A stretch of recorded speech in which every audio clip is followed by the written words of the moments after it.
And hello and welcome back everybody to my realm. Happy Thursday, March 7th. And as per usual, I completely forget what day it actually is because honestly the days kind of blend together as you get older. And honestly, it's crazy to think because when I was younger, days seemed so much longer. But as you get older, it's just you wake up, you do a few things, and then suddenly it's time to go to bed. That's kind of how I feel lately. The days have been blending together a lot. But today we are going to be streaming Super Mario Sunshine. That was the one that was voted the most in the poll that I did for the my Discord chat. And then we'll probably get back to Yomawari sometime this week as well. And then after Yomawari, we might start Chrono Trigger because I'm definitely being a lot more careful as far as when I'm streaming and stuff. I'm definitely trying to take better care of myself and not forcing myself to stream if I'm not really feeling up to it. So once we're done with Yomawari, we'll probably move on to Chrono Trigger or Final Fantasy X, whichever one people want to see. And hi, Cranberry, welcome, welcome. So it's just going to be a relaxing Mario Sunshine stream today, and honestly, I'm really excited for this because Mario Sunshine is a comfort game for me. When I was younger, I would just love to play this game specifically because after I lost my N64, I had no 3D Mario games, essentially. So this was the one that I really just played a lot of when I was younger. Okay, that seems to be set up, and I think we're good to go. Hello? Well, it'll pop up eventually. I can't trust OBS to worth a damn a lot of the time.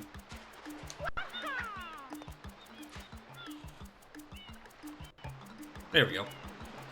I thought I was going to have to go in manually.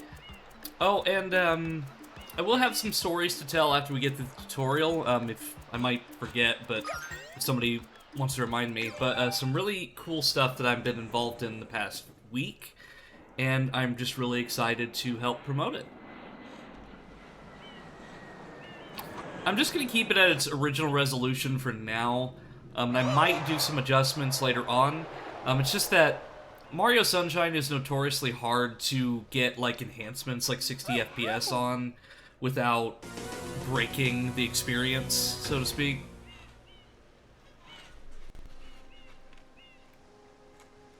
What's this icky taint-like goop? It's moving! Now, boys, don't touch that stuff.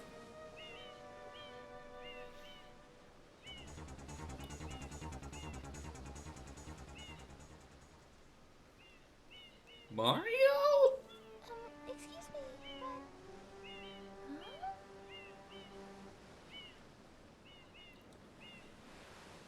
Yes, because clearly this person who is wearing overalls is obviously the bad guy.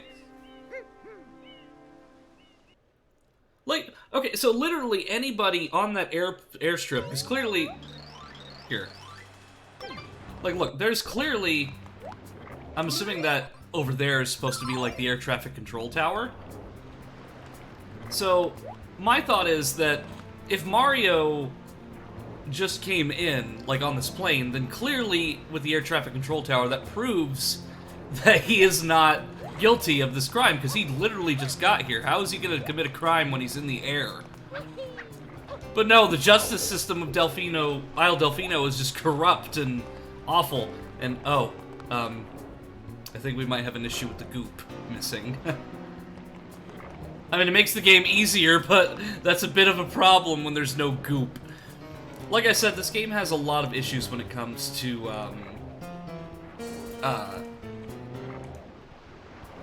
actually, getting it to run properly. Okay.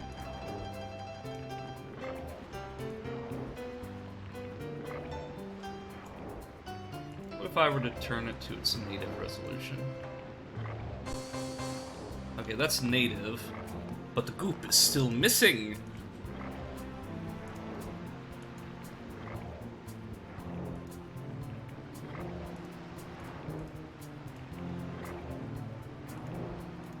Trying to see what setting exactly is causing this.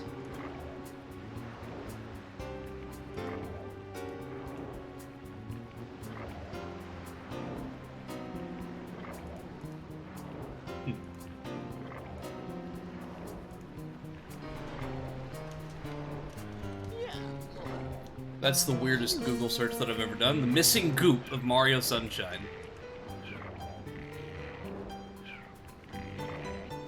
Okay. Thankfully, the first link is a Reddit post where the Redditors happily are able to answer my questions. Okay, so I have to turn off force texture filtering.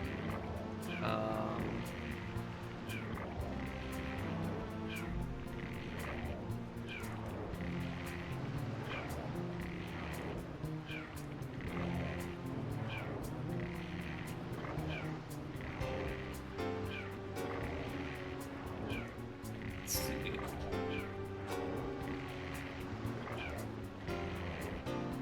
Okay.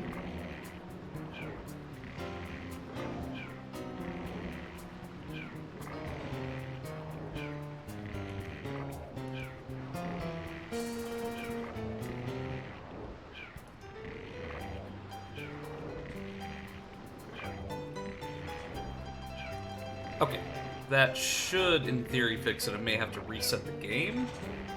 Let's see.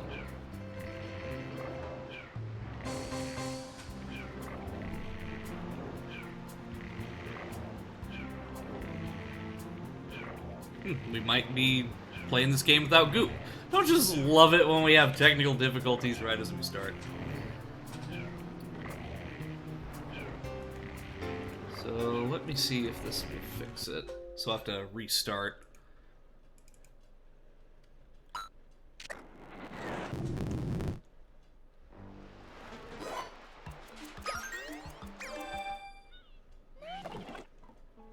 What?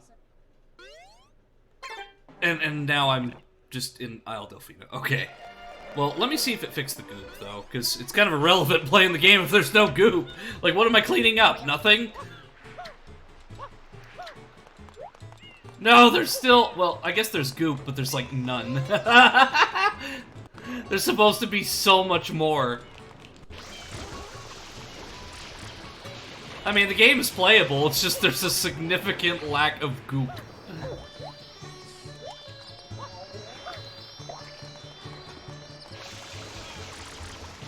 Okay. I will troubleshoot this just a little bit more.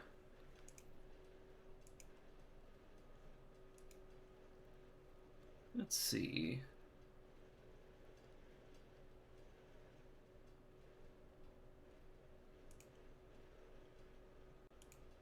That said turn filtering off.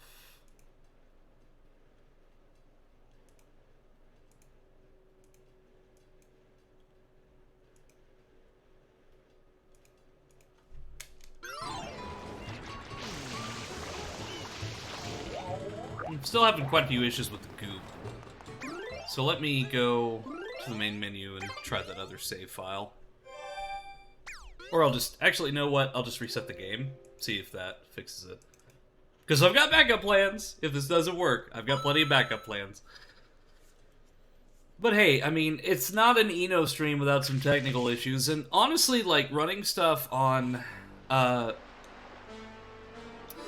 certain sea creature program to play this game, it's really hard to actually get this game to properly run. Hello, welcome, welcome. Okay, let's see if this works.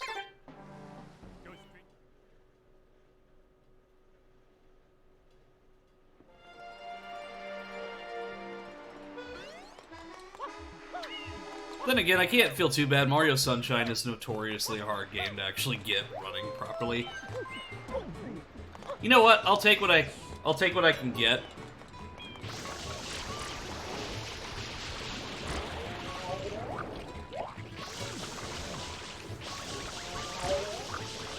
Less goop makes... How's your streaming going so far? Good. Well, technical issues.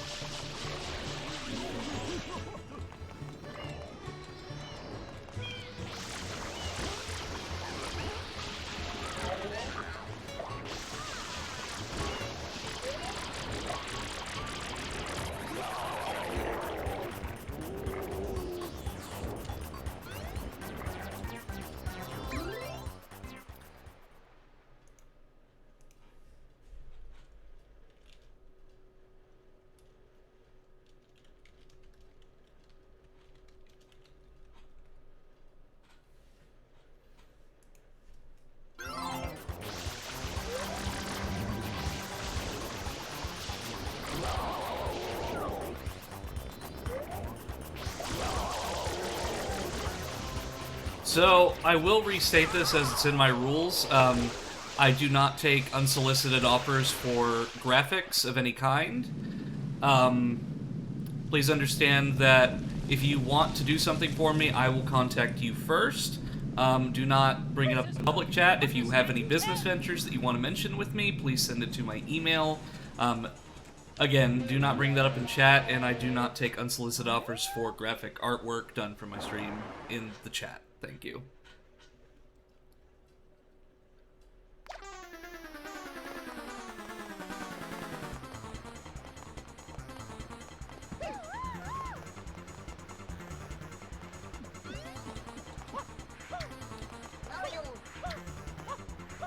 I like how only half of his M is there.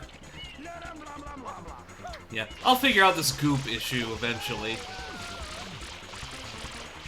But for now, as long as the game is playable, that's fine by me. Oh, that was actually really quick.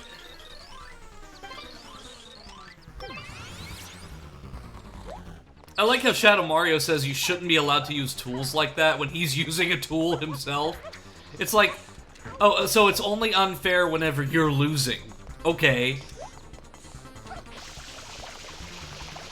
Here, you know what? I'm gonna stop and I'm gonna get a blue coin just because...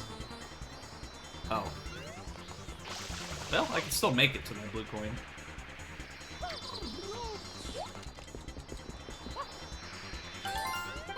I forgot that when you get a blue coin in Mario Sunshine, you have to go to another area of the map to go grab it.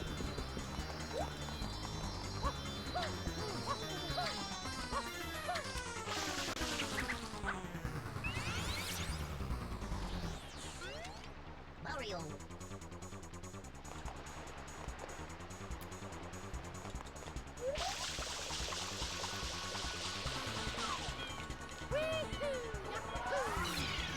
Gosh, this game just makes me smile every time I play it.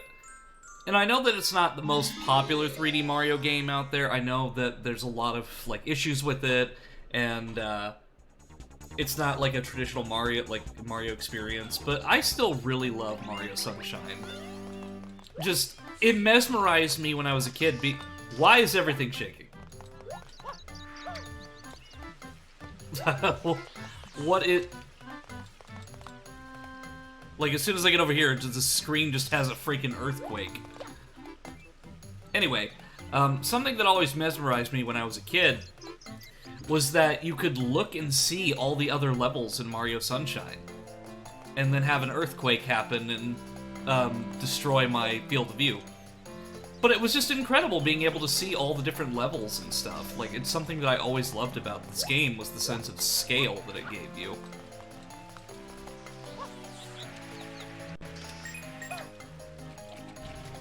And it just controls so well, too. Like, I mean, there are people who aren't really big fans of FLUDD. I liked how FLUDD controlled, and I thought that they were a really good addition to the Mario series.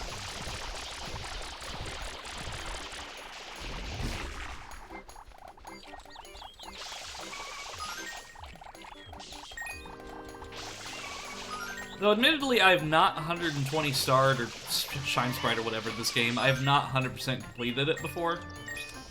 I don't know that I will on this stream either. Just because it's a lot of work.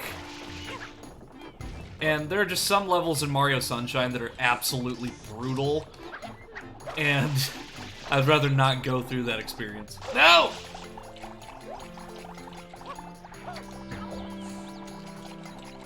But like, whenever I got to see some of these levels in VR, it was just one of the most incredible experiences. Because, like, as a kid, I remember playing this on my parents' television, which was huge to my little kid brain. It's not that big of a TV nowadays, but like, I played it on their quote-unquote huge for the time living room TV, and I just, it was just incredible. Like, the sense of scale that I got, and being able to see it in real scale was even cooler.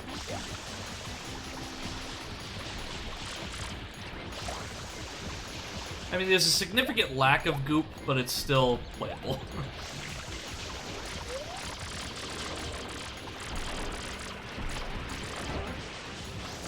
And you could also make the argument that they reused this boss a little too much.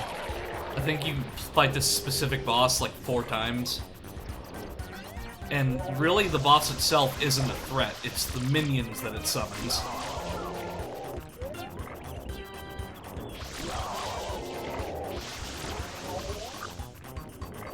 Because all it does is just sit there and let you spray water into its mouth.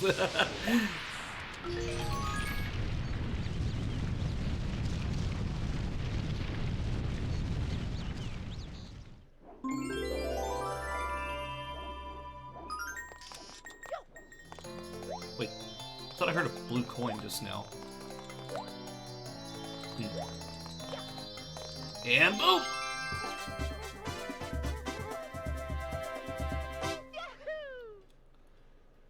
Realistically, though, I probably played more of this game than I ever did Mario 64, because, again, when I was a kid playing these games, I kind of didn't, like, because as a kid, like, days are just so much longer, and they feel like a small period of time feels so much longer when you're really young. So, like, in that time period that I played Mario 64, I probably didn't play it as much as I thought I did. And same thing with Mario Sunshine, but like years later, of course, I played it a lot more, but when I was a kid, it's just hard to determine because like a lot of those memories are just buried within my mind.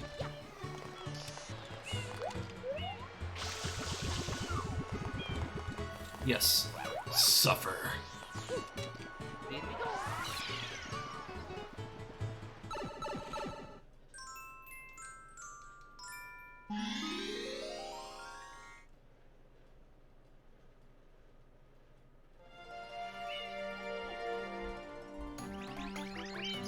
Let's see if the earthquake still happens.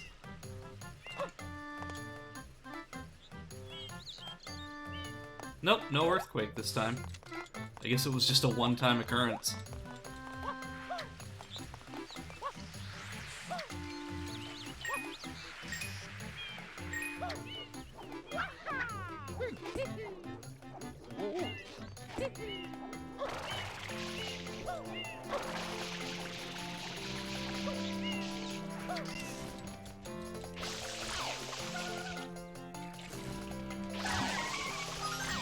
I'm also playing this on a GameCube controller as well, so it's like I'm actually playing the authentic experience. It's like, I don't know, like, the Nintendo was really weird. They went from the N64 controller was alright, but I was just never a fan of the joystick. It was too fragile, and it just, like, the input and the way you held the controller for some games was really weird. Compared to, like, the NES, SNES controller, which felt good in your hand, whereas the N64 was just this weird amalgamation of control.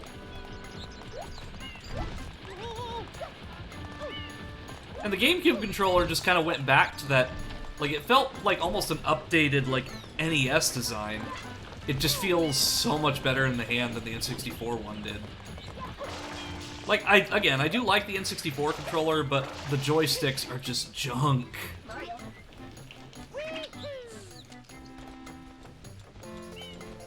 Which is why I'm glad that, like, a lot of third-party companies have been making the N64 controller again, and making better joysticks for them. Because even my N64, that's barely been touched, its joystick is pretty much broken. It's so loose because of all of the playtime. And it's not even really like a matter of taking care of the controller, really. It's just, eventually they just wear out.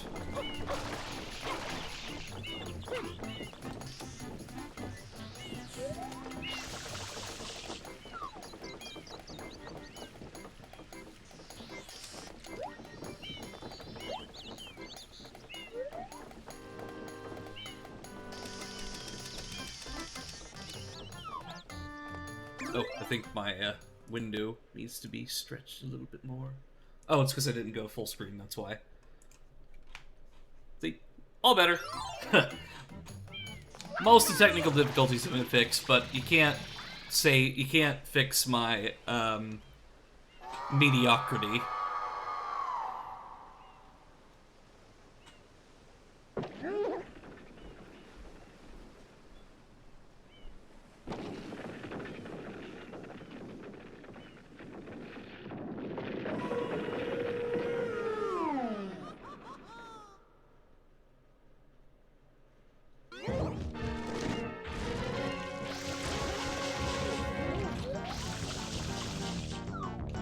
And then this boss, like, Petey Piranha, literally, like, all he does is just sit there and let you spray water into his mouth, and then occasionally throw up.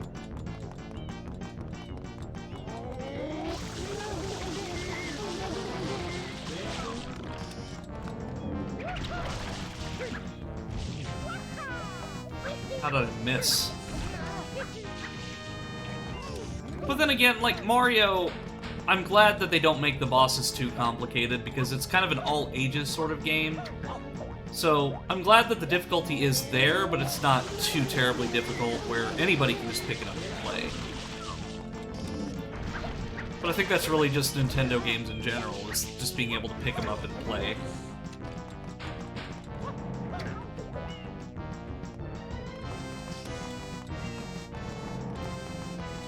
You've been playing Super Mario Sunshine, haven't you? Did you enjoy Eternal Darkness? Hello, Specs. Also known as Psycho Mantis from the Twin Snakes, apparently.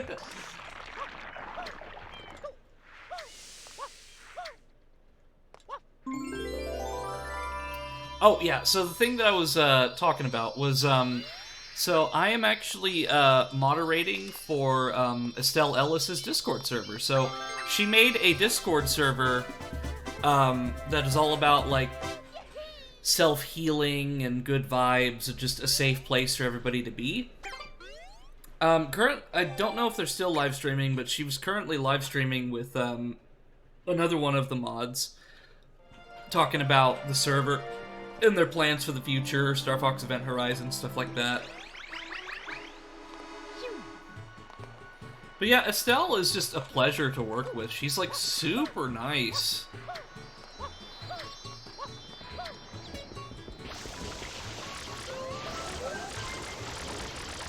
Yeah, as I said, this boss is reused like 4 times.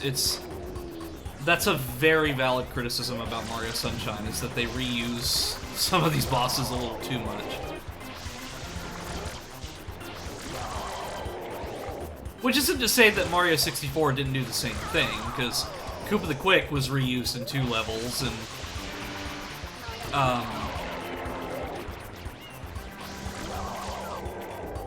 but then again, like, even though, like, Bowser was reused a couple times in Mario 64, at the very least, they made it fresh. So where you, like, the first one, you learn the mechanic, you toss Bowser onto the bomb. The second time, it's the same thing, but Bowser can run, teleport, and he can also destroy the arena and make it, like, he'll make it collapse. And then the third time, he has that electricity attack. So it's like, it's I like how Mario 64, like, had the same boss battle, but was able to spice it up a bit. I'm back, we're still working, but back. Oh my, what I miss. So there was one of those, like, graphic design scammers that was trying to sell me stuff, or, like, trying to scam me, so I banned them. Because, like, there's this trend on, especially with, like, the rise of AI, of people going onto, like, Twitch streams and, like, claiming that they're a graphic designer, and it's like, oh, look at my portfolio, and it's all either stolen artwork or AI stuff. And they're like, oh, I'll make you a special deal if you do this, this, this, and that, and they'll usually go into streams that don't have a lot of views and try to scam people. And I immediately knew by the name Graphics, like, the name was GFX, like, I immediately knew they were a scammer, but I gave them a chance. And they proved me wrong, so I banned them. But yeah, we had some technical difficulties at the start of the stream. I was messing around with trying to fix the goop, because Mario Sunshine is just really hard to, like, get visually working properly. But that's okay, I was able to fix it, and now we're playing. There might be a slight lack of goop in some areas, but it works. Did you try hitting it with a stick? No, I didn't. It didn't ever cross my mind. Which level is this? Oh, Goober Blooper breaks out. More than just a few, considering the entirety of this area is filled with them. And also, I also want to point out for this boss, we're literally tearing this thing's arms off. Like, Mario. What you doing, bruh?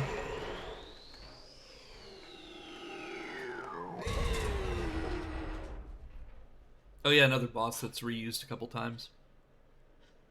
It's like I'm criticizing this game more than most people would. But it's okay, because, you know, I'm able to critique it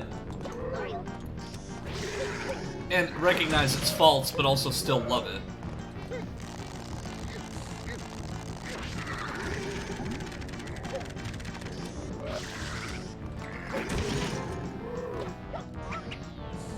Because it shows you that I kind of respect the game a bit more. I have been summoned Super Mario Sunshine is being played. Hi, Wiz, welcome. Yeah, I had some technical issues getting this to work, but, I mean, it's working, so we are in business.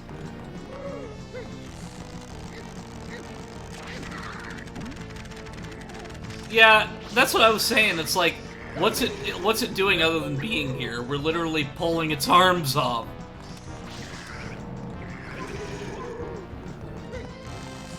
And who put the plug in its mouth?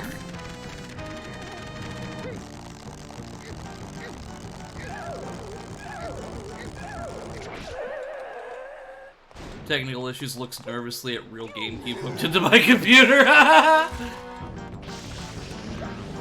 Yeah, so, like, a big issue that I had was that the goop didn't show up, so I had to do some live troubleshooting.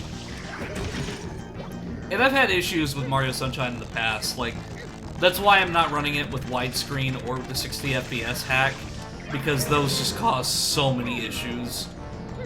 Like, they're good, it's good to have, but, like, when it only works, like, 70% of the time, it's just, I just don't think it's worth it. Like, I'm already playing it at 1080.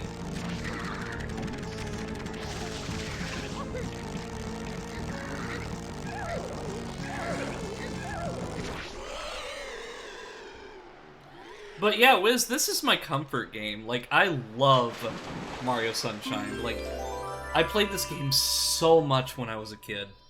Like, I remember when my parents would go on their cruises, unfortunately without me and my brother, but, yeah, that's another story. I would just, like, put this game on my GameCube and play it, like, non-stop. Like, I've never 100%ed this game, but I still really love Mario Sunshine.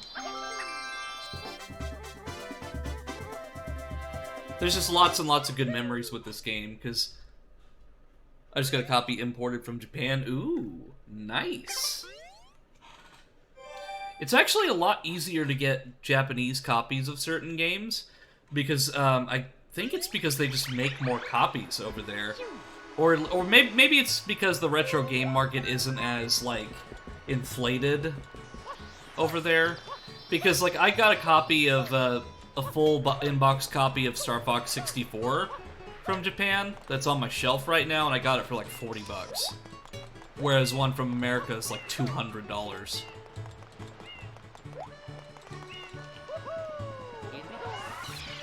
Who needs to read when you have muscle memory? Who said that I can read?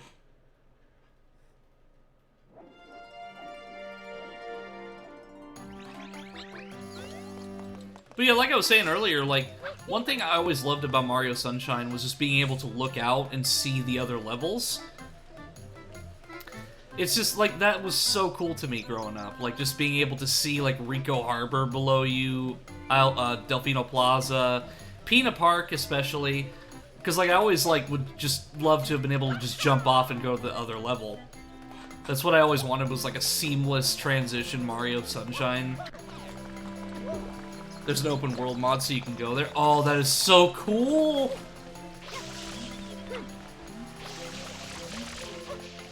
Yeah, because that's something that I've always wanted to see, was like a seamless transition Mario Sunshine. Which, I can see how that would be a little difficult, though, because while you can see the other levels, some of them, there is inherently the issue where some of the levels don't match the geometry of the island itself.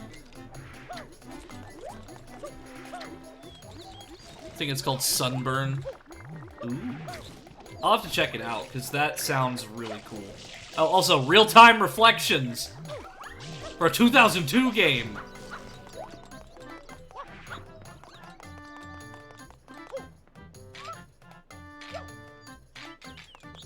I know it's just mirroring the world above, but still, that's a reflection.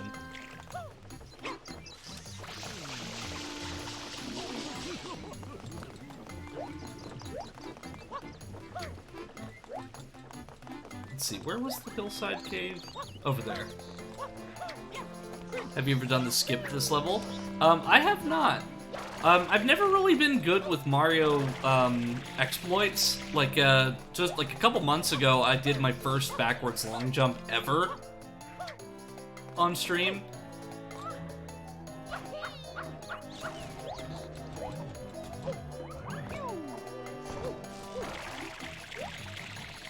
Let's see, do I have to get up on a wire or something?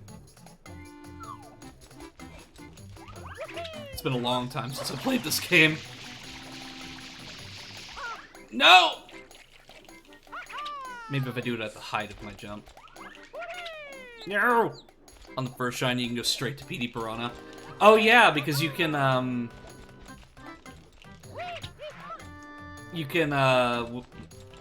because the staircase has been, materialized after you got rid of the goop. You can just go past that. I don't remember if I need the rocket nozzle for this, or either that or I'm just terrible at jumping, which probably just means being terrible at jumping. Like, I'm terrible at a lot of things. No, Mario, why did you ground pound? I had it! You fool!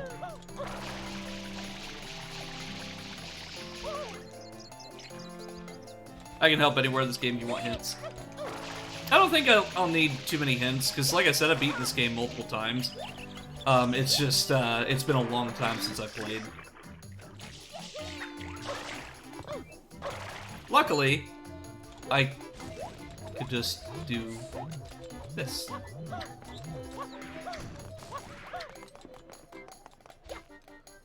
Is this your favorite Mario, Wiz? The trial for this game is so sus.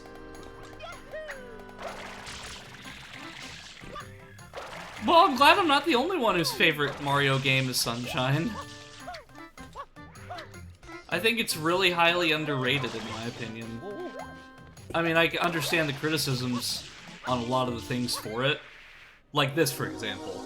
This is a very valid criticism. So whenever Shadow Mario takes Flood away, you have to do these levels just as regular Mario. But the problem is that you don't have your full moveset from Mario 64, like you don't have the long jump or anything. So it's a lot harder. I mean, that's the nature of the challenge, but at the same time, it's just, like, you see how so many of the mechanics are reliant on Flood being available. No, no, no, no. I'm on the opposite side. I didn't really enjoy Sunshine, but of course, different strokes for different folks.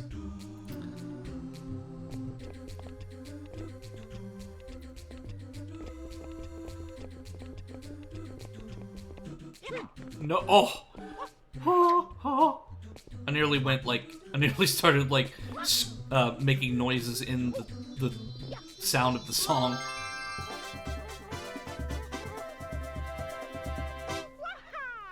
And that's also because I had a lot of nostalgia for Mario Sunshine. And see, like, I'm kind of in the minority. Like, I didn't really play a lot of Mario Galaxy. Like, I loved Mario Galaxy, but it's not one of my favorites, mostly because I didn't play a lot of it. So it's more of just, like, a lack of exposure to it, rather than me just not enjoying it. I think that the Switch port does a good job of kind of emulating the Wiimote, like for Mario Galaxy, with the whole, like, star bits and stuff. But I still think I don't think it's perfect. It's still got a lot of issues. And I think that's the problem with, like, especially with porting, like, old Nintendo games that had, like, these mechanics that were reliant on the console's gimmick at the time. So, like, the Wii with the motion controls and so on.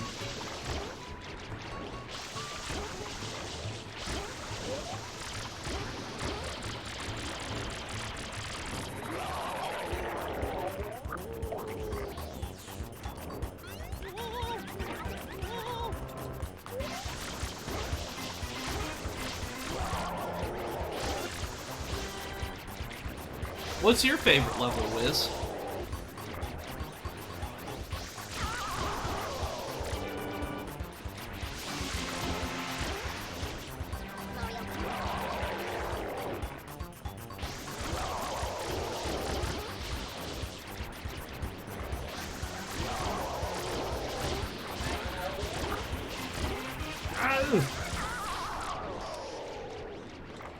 Hi, how are you? Hi, Mossy, welcome! Good to see you. I'm doing well. This is my comfort game, so I'm really happy to be able to play it. Plinko.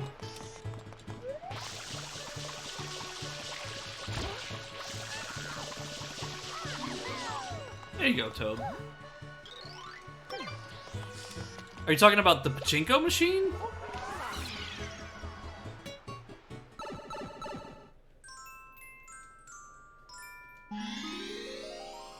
Because if you're talking about that one, I've only beaten that one once. Yeah, the pachinko level's so hard. Not because it's like easy, like it is easy for you to fail, but mostly just because it's hard to like get the red coins. Oh gosh, Sandbird. Yeah. Like the Sandbird, like when I played that in VR, like it just made me appreciate the controls of Mario 64 or Mario Sunshine that much more.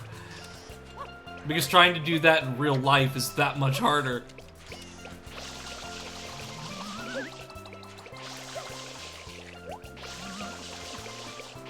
And then these little gremlins on the beach in that Gelato Beach Mario or VR chat map. Oh, come on! I just mentioned how you guys suck. Oh. No! No! No, I've got to get... Yes! Well, I made it through, but I still died. What? Where are my clothes? Oh, I'm at Axel, so I haven't been in a lot to watch. Maid, Eno's cutest maid. WB should give us Mortal Kombat to Universal already. Yeah... Especially because Warner Brothers is just not to be trusted nowadays. Because there were rumors, like, a while back that they were going to shut down Cartoon Network. And if they shut down Cartoon Network, they'd be losing so much money, and they would be stupid to do that.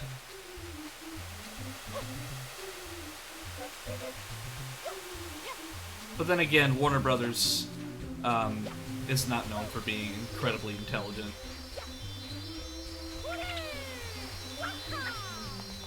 Now, the whole Rooster Teeth thing, I won't get too crazy into that, but I think that's inherently a problem when you are, like, you stop being independent and you become a subsidiary of a larger company, is that they can just, like, pull the rug right out from under you. That's what happened to a lot of EA studios, like Visceral and Pandemic. Get the watermelon. Oh no, I don't want to get the watermelon.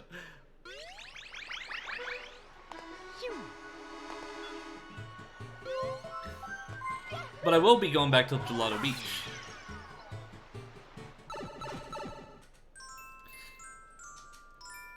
Mirror Madness. Yeah, I hate the watermelon level. It's easier in the VR chat version because you literally you can do it yourself and you use a stick. Whereas in Mario Sunshine, you have to just kick it, and 90% of the time you'll kick it into the freaking water, or one of these little gremlins on the beach will hit it.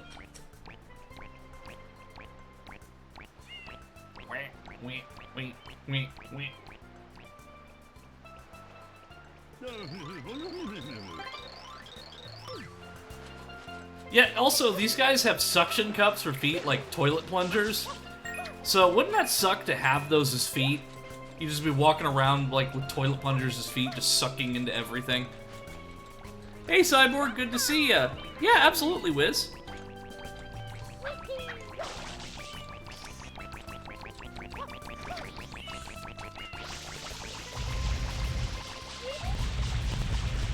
I was playing Attack on Titan 2, the final battle.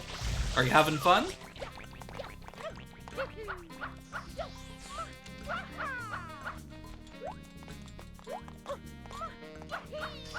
I think this is a nice game to kind of take a break from the spooky stuff, though. Okay, go find one of the plant things that pops up, quick water it, then right as it pops up, ground pound it. Okay. I don't know if I'll be able to do that perfectly, just because like the controls are a bit weird. But let's give it a try. Oh, that one went down. I have to get one that goes up. Let's see. Maybe this one?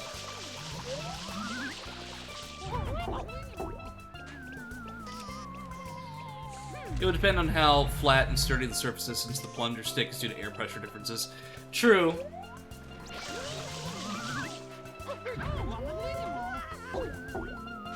Okay, so quick water it, then right as it pops up, ground pound it.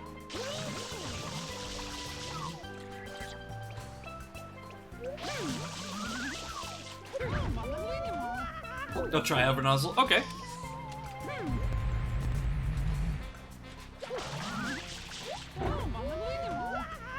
A little too quick.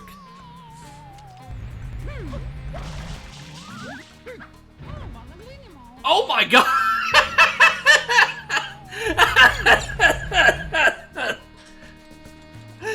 Somebody clipped that. That was awesome. I gotta do that one more time. I'm sorry. That was too good.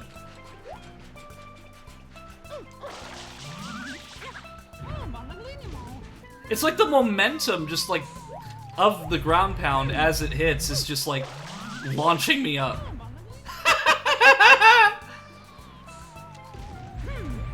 Ito, come back! Oh, wow. I never do that, but that's awesome. Like, when I was a kid, I would just grab the rocket nozzle, try to go to the highest spot possible, and just, like, ground pound and just see Mario just, like, catch on fire. Ina must go now, her people need her.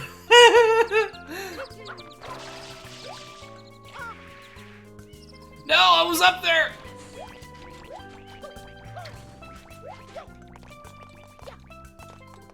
But yeah, the first time I ever saw this map in VR, like, it was just, like, I was almost in tears. I was just so giddy to see a Mario Sunshine level that was functional in VR. You know, I must return home, my planet needs me. And then I hit the invisible barrier, and then I get launched back to Earth. It's like, aw, man.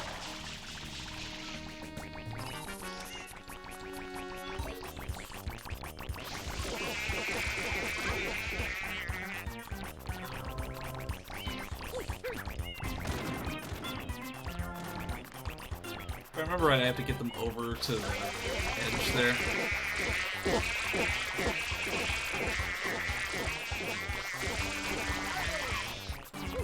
There you go!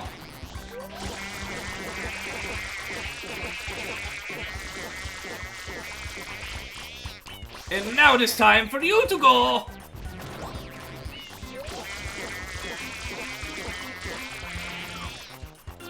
And boom! Are those dogs? Cranberry, no! Get them off of me! Mario. Next time I send you a package, Cranberry, like, do you know how many ducks are gonna be in that box? Like, I have to, I have to move my legs out somewhat because there's so many ducks on my floor. Like, there's some that I still haven't cleaned up from last time. They have no eyes, but they must kiss. I have no mouth, and I must scream. Well, at least you threw a carbuncle at me. Instead of bubble wrap, it's gonna be ducks. Ah! No, it was Gray! Gray, I thought you were a good boy! Why are you hitting me with ducks? You are the good boy! You were the good boy! I thought you had a reputation to uphold, and now you're throwing ducks at me! Gray! Like, why have you betrayed me? Get him off of me!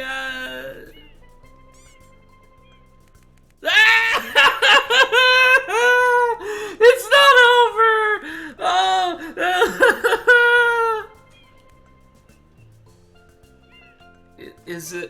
Is it safe? Can I open my eyes?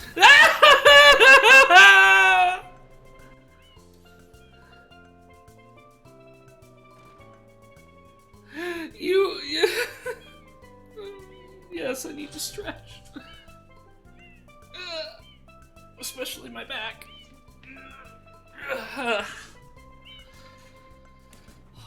That gave me vibes of You Were the Chosen One, Anakin. Yes, because of that betrayal. I will never forget whenever we were playing, what was it, Wii Tennis, and then you betrayed me to Matt's team.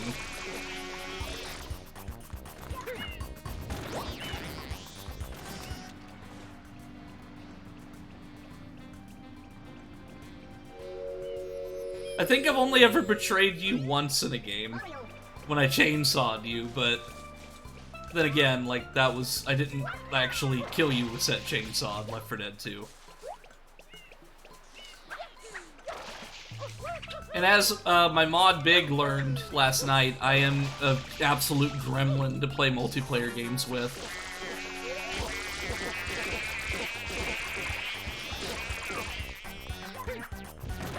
Woo! 2-for-1 special. See, that's what I was gonna say, is that those mirrors are amazing for GameCube. Like, Mario Sunshine had fantastic graphics. Like, it had real-time reflections in 2002. And, like, people, like, go, like, oh, ray tracing this, ray tracing that. But, like, a form of ray tracing was used in Perfect Dark for the N64. Like, it's been around for a long time, it's just that real-time ray tracing has, like, only been implemented somewhat recently. But, like, those mirrors, the water, everything is just so good. It's like the GameCube, and it shows you that the GameCube, the N64, so many consoles that we know about had a lot of power potential. It's just that a lot of it was intentionally underpowered. So, like, some of these games that came out looked worse than they actually were. Like Black Ops 3 for the 360, for example, could have probably looked better. But it's just like, there was just, like, they had to put so many hardware limitations in place in order to make the game playable and accessible to everybody in a timely fashion.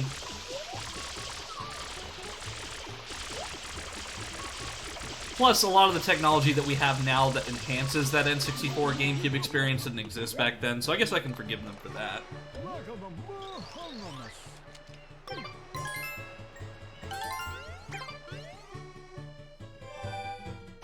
You know, can we set up multiplayer for Double Dash sometime? Sure, I'd love to play Mario Kart with you.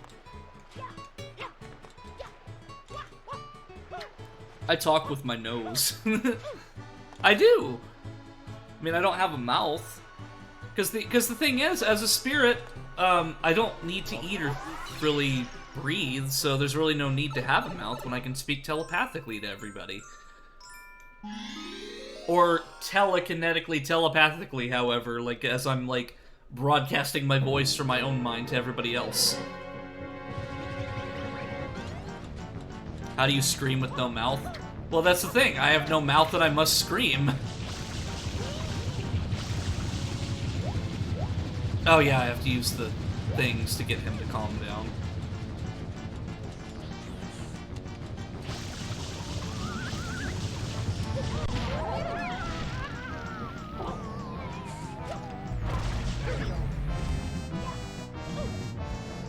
I like how it gives an arrow telling you which one to hit.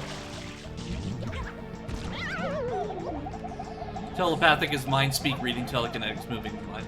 Yeah, like, telepathically broadcasting my voice, I guess. I'm not sure how... I may be a spirit with a lot of, like, weird powers and knowledge, but, like, I definitely don't know, like, certain terms or specifics. I'm a spirit who loves fashion. Ah, Boogles!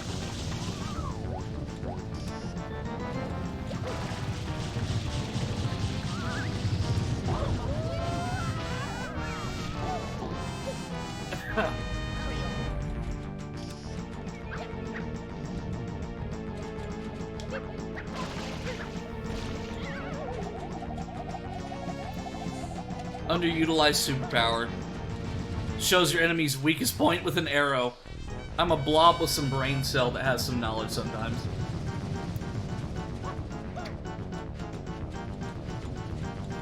I mean, well, okay, so technically I can have a mouth, because I am a bit of a shapeshifter, but I don't have a model for it. Like, there is art with me having a mouth, but the mouth is a bit eldritch. Like, it's, because, like, I'm a spirit, like, the mouth is very, eldritch looking. It's kind of spooky, but, I mean, that's why I don't have one usually. Yeah. I don't think I need one. Mario would have been dead. That would have, like, he would have been steamrolled by that thing.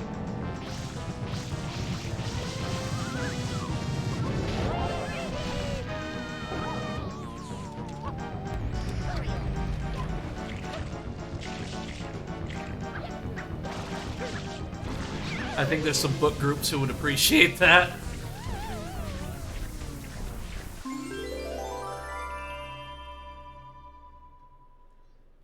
I just love how Cranberry can throw Moogles at me now. Because the 10 Moogles is a reference to Final Fantasy VI, where there were 10 Moogles who assisted you in protecting the Espers. And then you can just throw... I think you can throw individual Moogles at me as well. I'm looking to get more stuff that you can interact with me with, but it's just that VTuber Plus is a bit more obscure nowadays because it's off Steam, so they don't make a lot of props for it anymore. Yeah, Prism.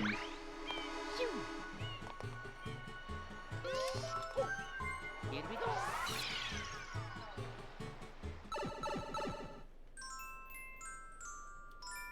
I still sometimes, oh gosh, I picked the Sandbird. And you became one of the Moogles, you're Mog!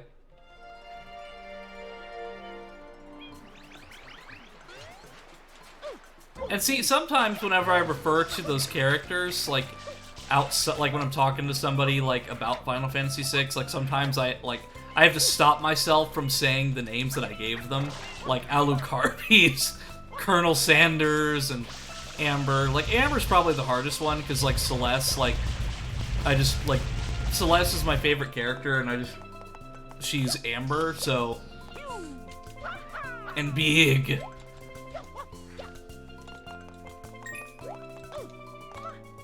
I just thought it was funny whenever you showed your mount in Dragon Quest X, and it was literally a train. I'm like, we should go get Big, get him to suplex it.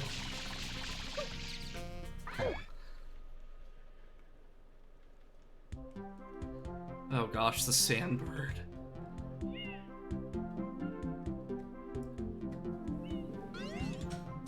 Oh, I hate this level! I thought I already failed. I'm like, yep, that's pretty accurate, I would say.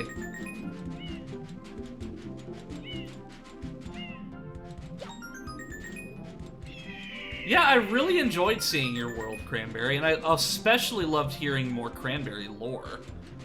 Because, like, I've seen your screenshots on your Twitter, but, like, I haven't really, like, gotten deeper than that, than what you've already shown me. Cranberry lore. Oh, no.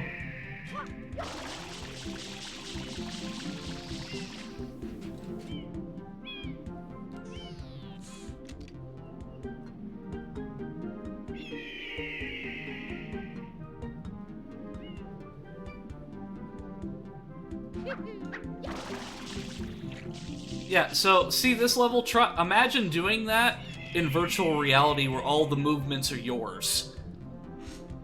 I've done that multiple times and it is painful. I don't know, did I ever take you to this world, Gray? I don't know if I have or not. Oh yeah, it's rough. There were times that I'd fallen off the Sandbird and landed on the tower, just like hopelessly trying to climb up.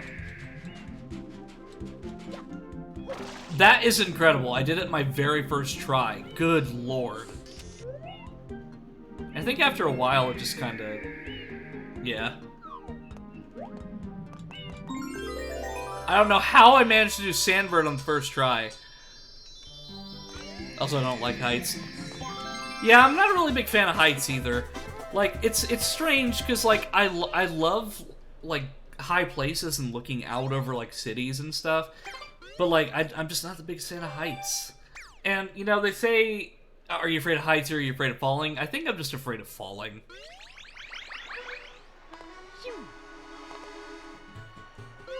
True, true. Like, do you consider, like, a lot of it part of your lore, Cranberry? Like, your daughter and stuff?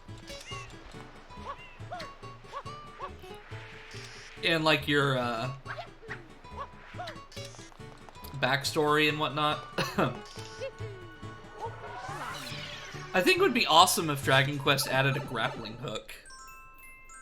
Sand? I hate it. It's rough, it's coarse, and it gets everywhere. I'm definitely afraid of falling, but you can't fall when you're not high up. Exactly.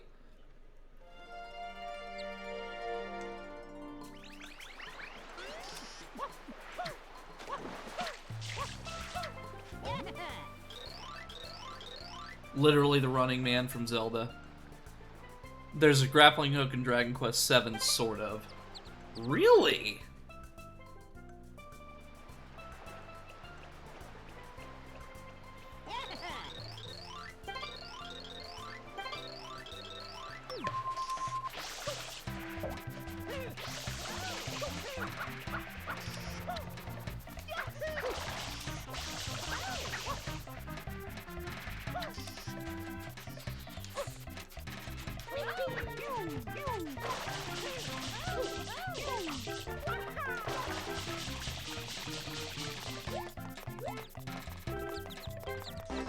Suck it, Piantissimo.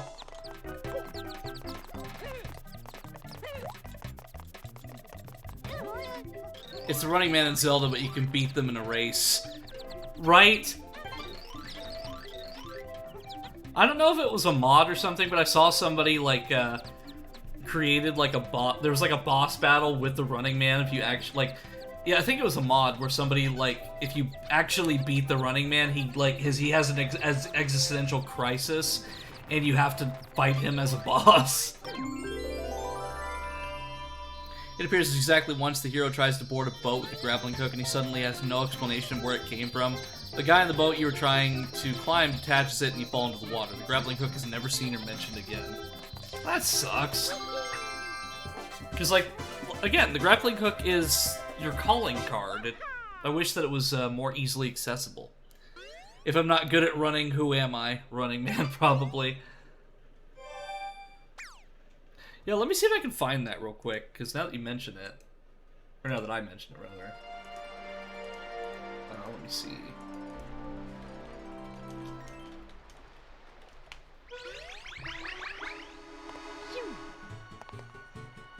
Yeah, it was a custom thing. So let me save and pause the game real quick.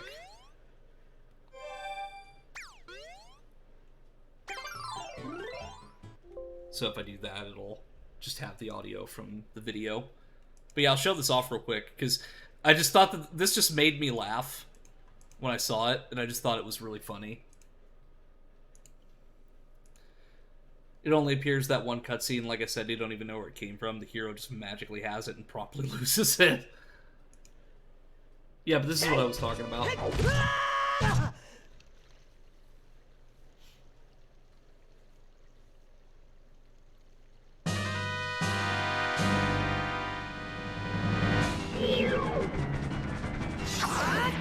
Imagine trying to have to fight him.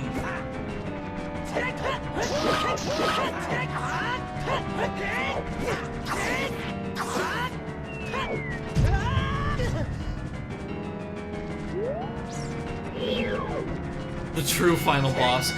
And let me just point out, Big Goron's sword is so OP in Ocarina of Time.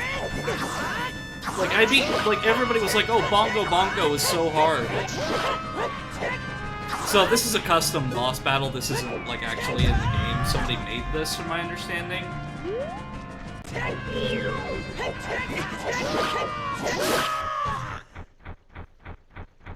And then he just keeps running.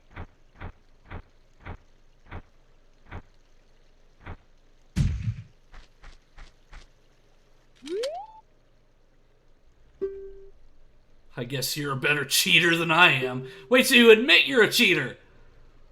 Never thought anyone would find a power like the one I did 7 years ago. That day after Hyrule Castle was attacked, I went on my usual running route to clear my mind. Somewhere out in the field here, I stepped on this object lying on the ground. It must have been dropped by someone fleeing town. It was a golden locket. I tried it on and felt this rush all over my body. I could run faster than I could ever imagine. In fact, I could run faster than light. That's how I was able to finish the race before I started, and how I was just fighting you. But now I realize this has made me a terrible man. I wanted to be the fastest so badly, I tried to kill you. Sniffle. I just want to be my own self again, to run free in the wild. I don't care about the magic anymore. Here, you can have this. The Sage's Charm. Huh. Yeah, let me see what the info for this is. Like, after beating the Running Man in the race, this is a clip from my playthrough of the leaked patch of Triforce Percent shown at SDGQ. It's pretty buggy, as it was never intended to be played by the public, but it's fun to see a lot of childhood myths come true. Neat. Also, it looks like my model's doing the weird contortionist act, so let me fix that real quick. Yeah, so I have preset animations and stuff that I can use. So if I want to, I can have that. It's a little bit distracting, so I don't use them. But, like, I can do this, and my arms will just sway around. I can do this. Just put my hands behind my back and just kind of be bashful. Just a standing idle pose.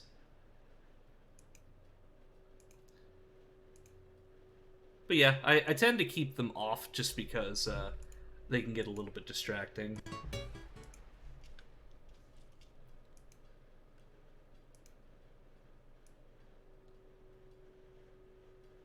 Alright, back to Mario Sunshine. Mario Sunshine was actually one of the GameCube games I got from Goodwill for like $3. That's a steal. Like, this game is, like, well worth that money. Wow, red coins in the coral reef. I think I need the turbo nozzle for this.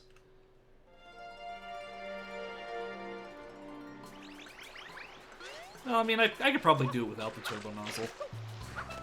I'm jealous. Yeah, like, my mom still has her original copy from when I was a kid, because it was her copy of Mario Sunshine. And for Christmas, a couple years back, I think Christmas of 2020, or 2021, I don't remember, I bought my mom the Mario All-Stars collection, the 3D All-Stars. And I got her a Switch as well, and that way she could play the game again. I got WarioWare Inc. and I want to say Pokemon Red. Ooh. I remember whenever we were at Anime Club, Gray, and we played WarioWare on the Wii. That was a lot of fun. That was kind of like my first introduction to WarioWare. I'd never really seen it before. Here looking for Mario Kart Double Dash. Yeah, it's crazy because, like, GameCube games are just so expensive nowadays. Get over here, Red Coin! You were literally right there!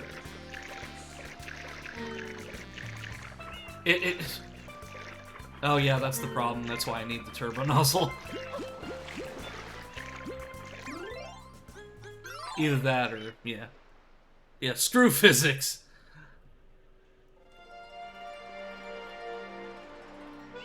Screw gravity! The Running Man became coin! I had Double Dash, but not really a racing game in person. The economic status forced me to sell off some of my... Oh. Do you still have Kirby Air Ride? Because that's like one of your favorite games. And it's also the only Kirby game I've ever played. Yeah, that's another franchise that people want to get me into, is Kirby. Because I played... Maybe that's something that I can do next. I will be buried with Kirby Air Ride. Because I played, because through the stream I played Final Fantasy VI, I played Kingdom Hearts 2, or the Kingdom Hearts franchise, Castlevania, so like a lot of, and Yomawari, so yeah, maybe I should get into Kirby at some point too. So that way I'm kind of like got a bunch of series that people really love that I can get into. But I've also got Metroid Prime to get into as well, so there's so many. But hey, I'm here to stay, so it's not like I have a limit on like when I can do what. I mean, I'm not going anywhere. I plan to stream long term.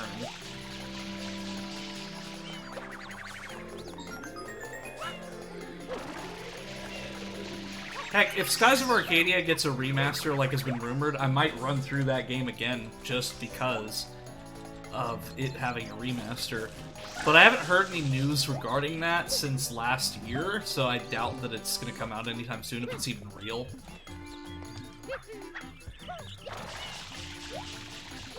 And it would also really depend on the quality of the remaster. Like, if it's a lazy one where they just up the texture resolution, then I probably won't, because I already played Skies of Arcadia on, with a texture mod. I've only played a few, so I could recommend those, but I'm not a Kirby aficionado. Yeah, I liked Kirby Air Ride, I just sucked at it.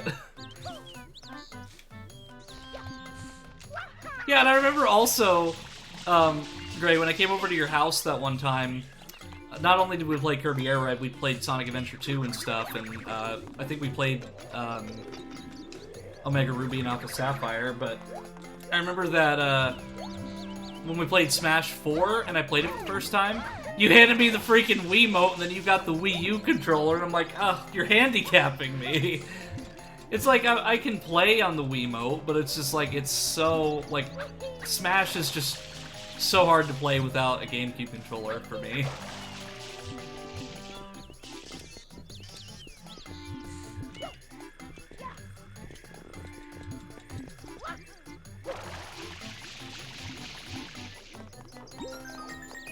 Boom, full health again.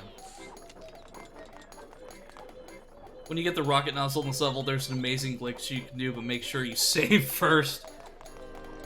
Oh, is this something that can just break the game?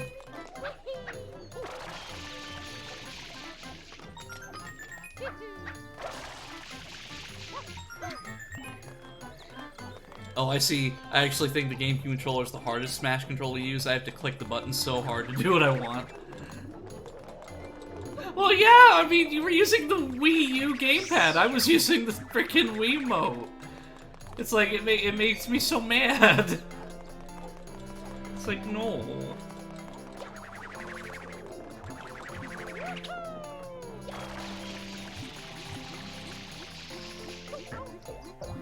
We need to somehow, like, if you still have the map files for that old Minecraft map, Gray, we should make a... We should go back and play that sometime. Like that map, and also our realm, if that realm still exists. But it's just like, with all these new responsibilities on me, it's like I have less time, but I'd still love to. Because, I said this at the beginning of the stream, but for those who came a little bit later, I have a really exciting announcement to make. So, I am actually, moderating and working with Estelle Ellis, the voice of Crystal from Star Fox Adventures, and I am helping moderate her server. So her server is a public one where she does like self-help and like childhood healing and traumas and like just being a good like safe place to be. And I am helping moderate for that server and helping like plan stuff and so on. It's just like, it's really an honor to be able to work with somebody who was just a major part of my childhood. And to be honest with you, Chad, I don't feel like I deserve it. I don't deserve that honor or recognition, but that's just how my mind works. Melee was also a victim of my collection purge. Aww.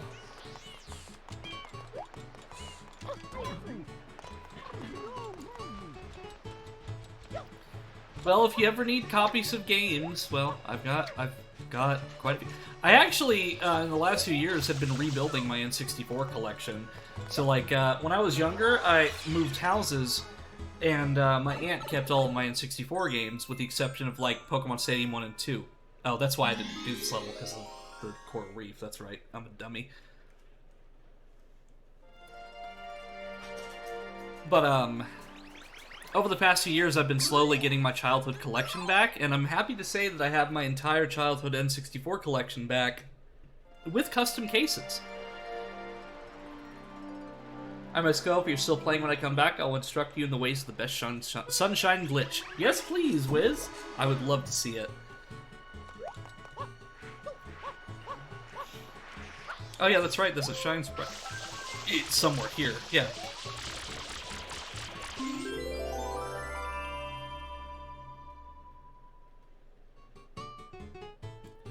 If not, look for Rocket Nozzle. Okay.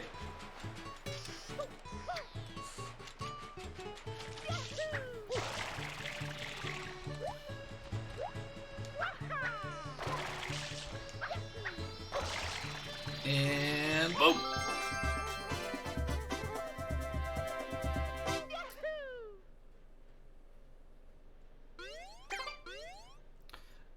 And I know it's silly of me to say, but doesn't that make me technically part of, like, the greater Star Fox team that I'm working with Estelle? I know it's silly and stupid of me to say that, but I just think that's funny. Because it's, like, when we first met, you asked me if I was related to Peppy because I'm a bunny.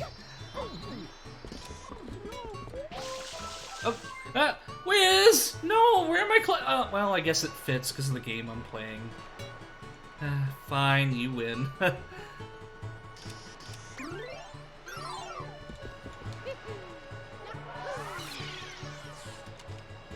But yeah, see you later, Wiz. Ah! Yes, it is Bikino. Gotta get... Oh, head pats. Fun fact, my bikini was originally blue, but from popular demand, I made it green. I think it fits my eyes a little better. My glasses are blue because my human form's glasses in real life are actually blue. These are my real glasses that were 3D modeled.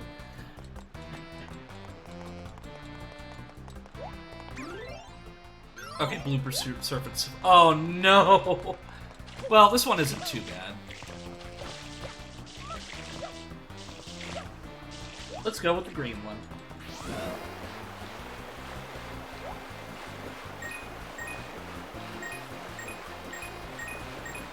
Remember when we always wanted to see your thighs until they punched us in the face?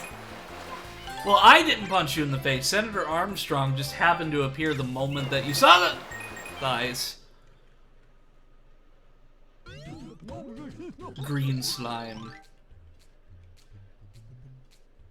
That's a sentence.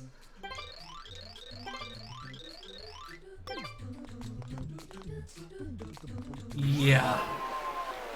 Because the moment that you touch a wall or any of these objects, you die.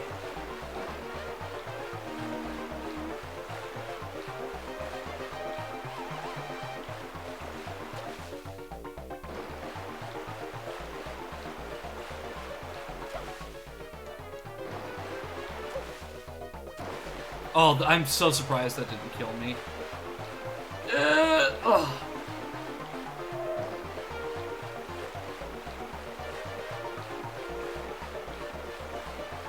Alright, Mario, we got this. Goal! I would have probably died laughing had that killed me hitting the Pianta. Yeah, it's not easy at all. Like, I was clutching so hard there. Like, you can't see it because the motion capture doesn't, like, it doesn't always accurately depict what I'm doing, but I was just like, I had my hands up and I was just like, this the whole time. I was like, ah! It's like, ah!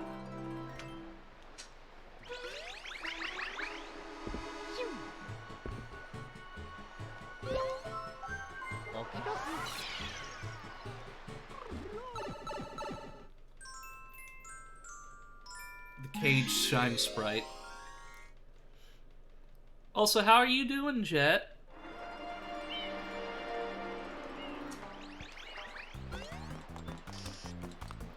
Do I need the rocket nozzle for this one? I don't think I do. No.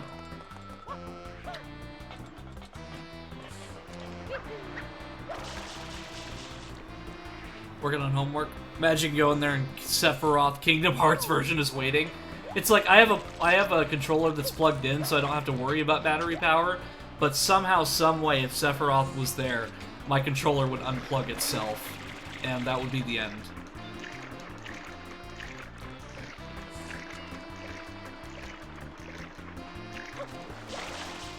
And see, that's the crazy thing about Kingdom Hearts 2, is that there's a harder boss than Sephiroth.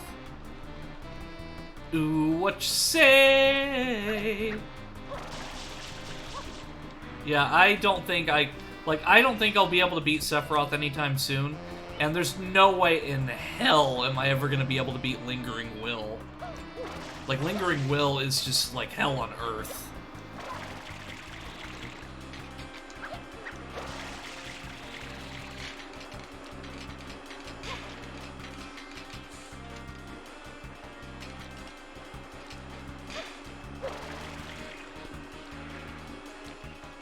Oh yeah, Kingdom Hearts 1 Sephiroth is so much worse.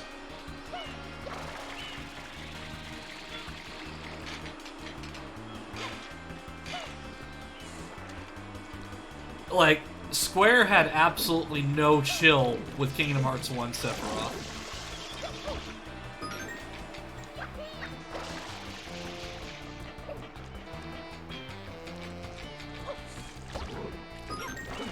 Oh, that was so close.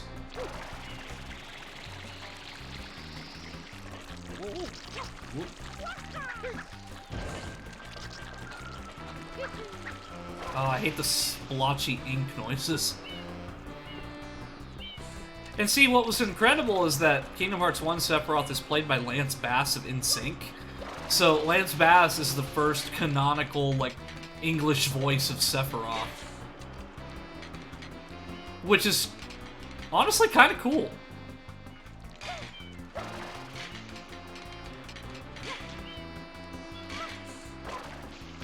It's like, a lot of my life just goes straight back to like NSYNC and boy bands.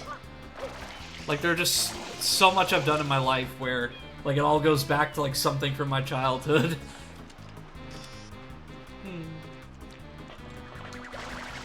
Hey, that's the rocket nozzle.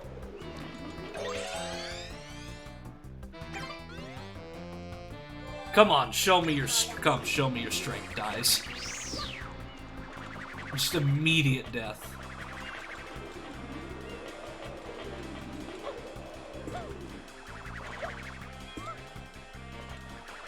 I mean, I just love how Sephiroth is harder than the final boss of both games. Like, Sephiroth is harder than Ansem and Xemnas.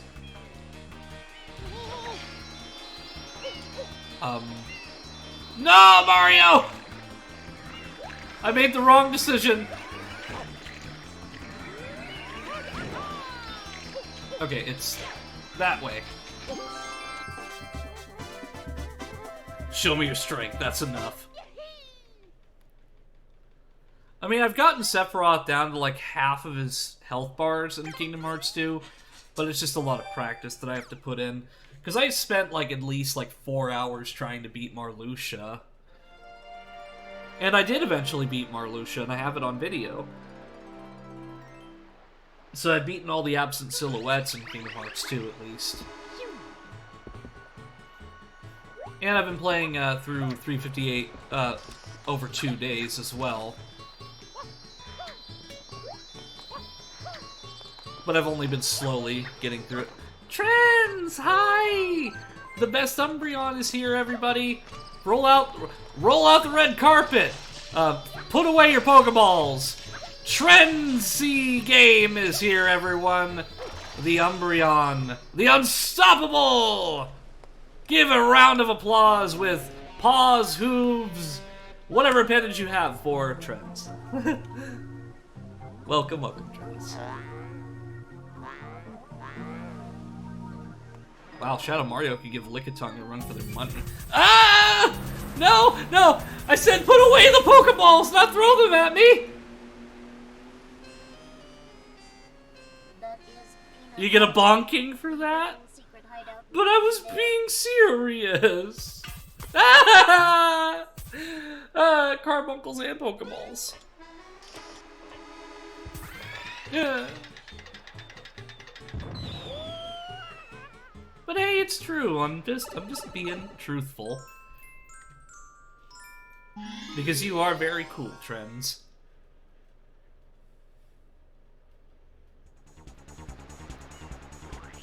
Ah! Pie! It's stuck on my ear. Ew! That's gonna be so hard to get out of my fur. What flavor of pie is that anyway? Is that apple? Couldn't tell. So Peanut Park was probably another one of my favorite levels. But this level specifically, like with Mecha Bowser, I always found it really cool. So Mario heckin' dies in the background. Definitely looks like an apple pie. It's yummy, whatever it is. Ah, Electric Koopas!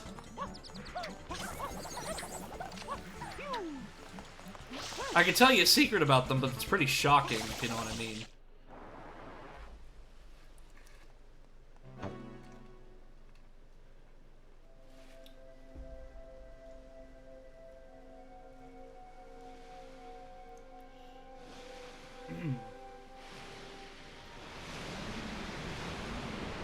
Oh yeah, Jet, Portal.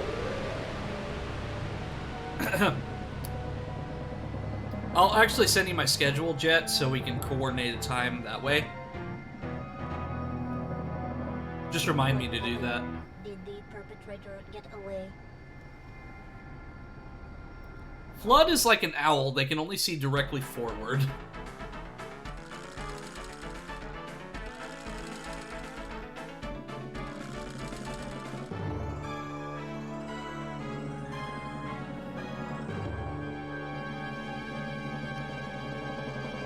I mean, when I was a kid, I like how that's like actual fire.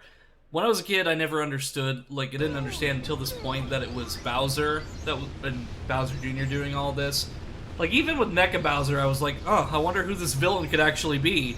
Like, if it wasn't obvious enough.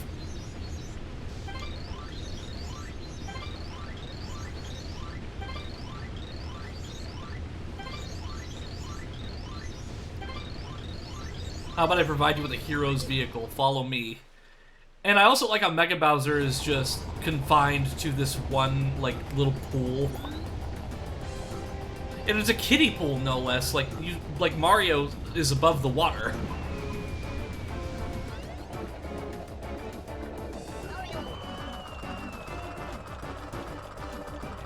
And...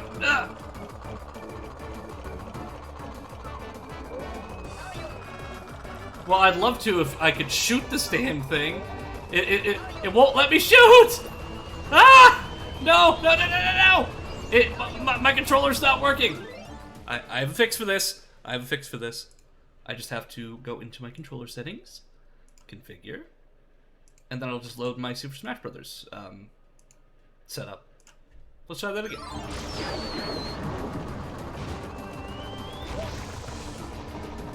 Respect the short kings, my friend.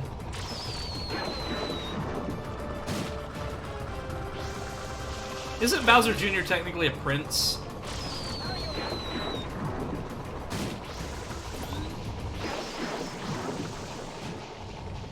I love how he's just a head and legs.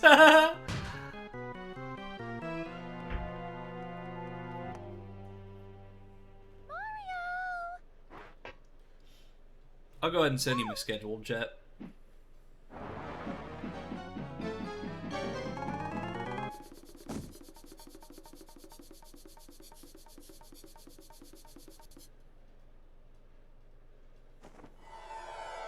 Leave my mama alone, you bad man. I won't let you take Mama Peach away.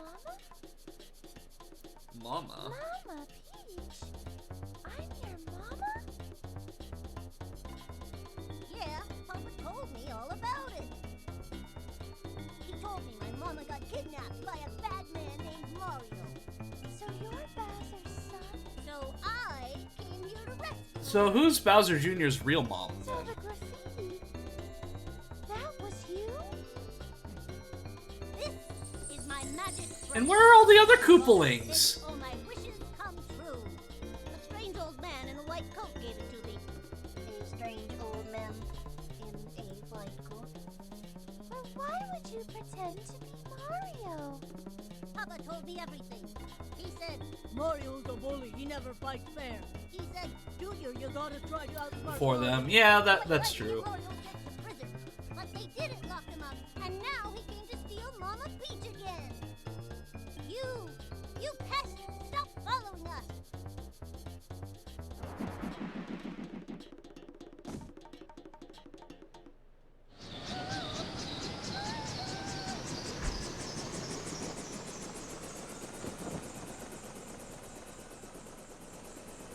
No, not again.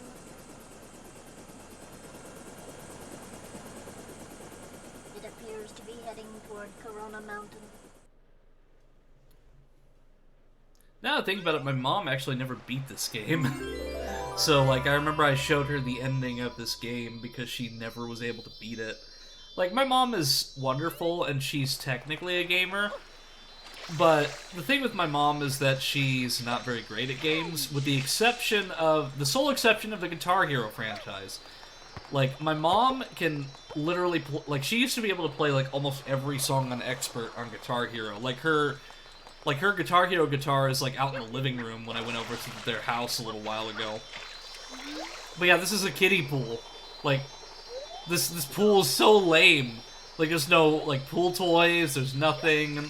Unless it's, like, supposed to be one of those, like, because with, like, the spray here, like, maybe it's one of those, like, water jet things that kids can play in, but I don't know.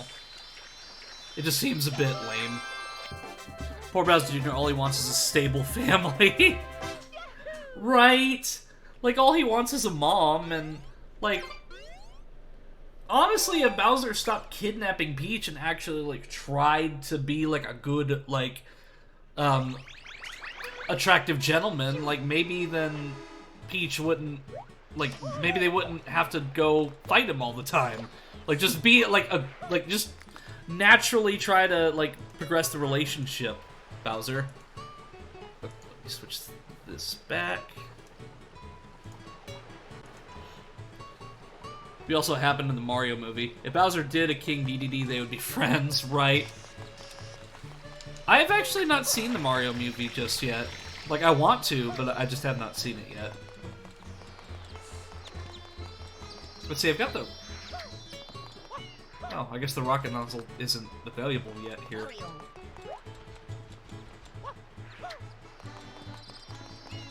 Same. I just know Peaches is a song. Yeah, like, I heard that. Like, the thing is, Jack Black, I think he was a pretty good choice for Bowser, because Jack Black is actually a really good singer. Like, a lot of people know him for his acting career, but he's also in a band called Tenacious D with Kyle Gass. And they're kind of play themselves off as a joke band, but Tenacious D is actually a really good music group. Like, they've done collabs with all sorts of people. Like, they did a collab with Dave Grohl. They were in a movie together, actually, called Tenacious D and the Pick of Destiny, where Dave Grohl played basically Satan and actually sang a music number in that movie. Oh, also, Dio was in that movie, too. Like, Ronnie James Dio. Not the vampiric Dio and also my mod, but no, Ronnie James Dio was also in that movie. I don't think any amount of flower arrangements is going to get Peach to fall in love with a fire-breathing turtle dragon.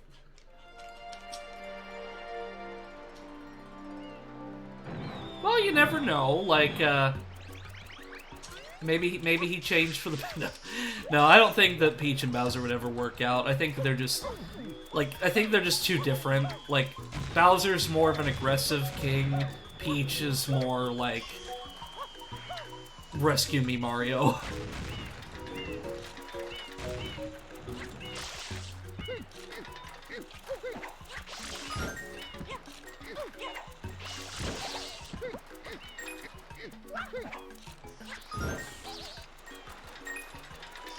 When do you ever see Peach doing princess duties? Never.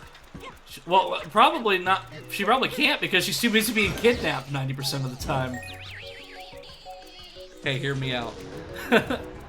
Bowser's more aggressive king and Peach is like Kyrie and doesn't have a character. She oppresses the Toads, that's plenty! So maybe Peach is just as evil as Bowser is.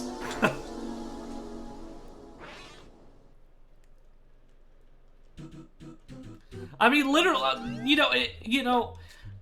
it's funny that we say that, and it's like we can play that off as a joke all we want, but then we remember in Smash Bros. That Peach literally uses a Toad as a human shield, as her B block.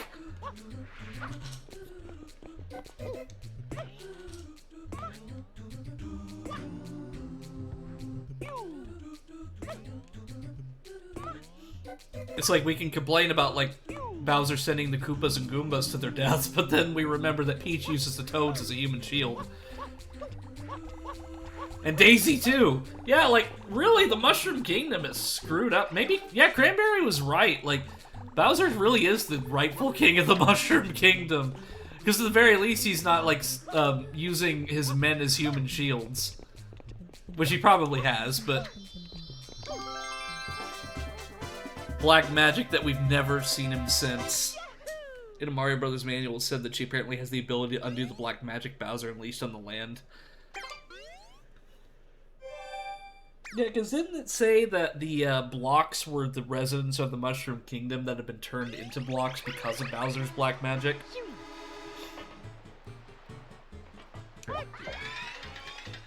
Yeah, turn the Toads into blocks. And then we're just destroying all of the blocks.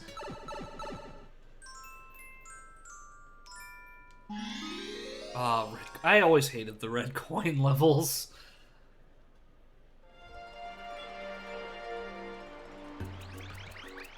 But what's cool is that in Peanut Park, so this beach area is actually a separate map from that area, but all of the map geometry for that part of the level is still there. So like if I were to take a free camera over there, you'd still be able to see all of it. Because, like, this is a separate map than this one, but all of the geometry is still there. It just, it just teleports you into the other map.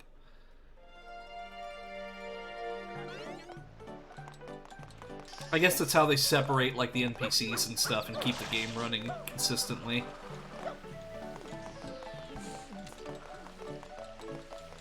But I don't want to do the red coins of the pirate ships. I hate this level. Because of this! Ah! No, no, no, no, no, no, no, no, no, no. Oh. It's boat time, you know? Oh, no. Somebody go get Crazy Wolf. He said that he was gonna watch my stream, and he loves boats. Eno's allergic to boats. Very much so. That's why I don't let anybody on my boat.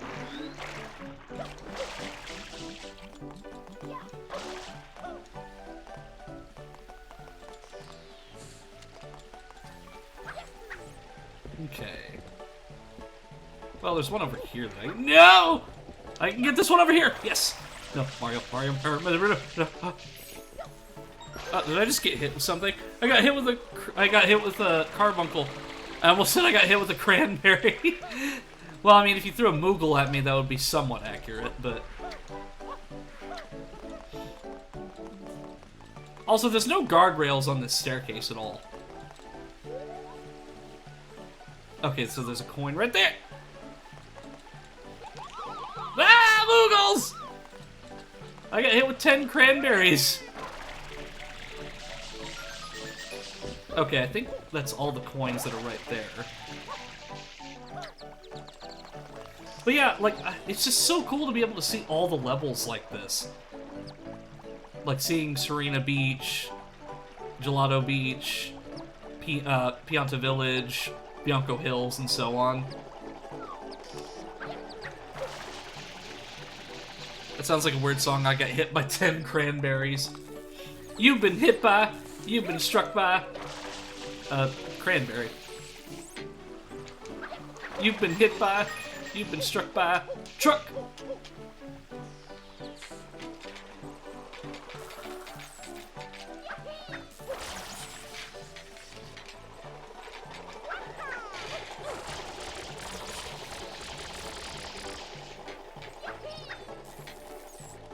What? I fell through the edge.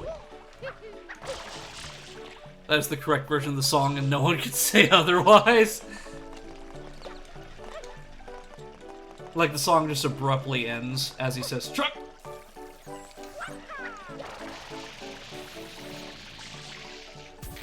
Ah! Cranberry! I'm sorry. Truck-kun, where? I wish to leave this mortal coil. Existence is suffering.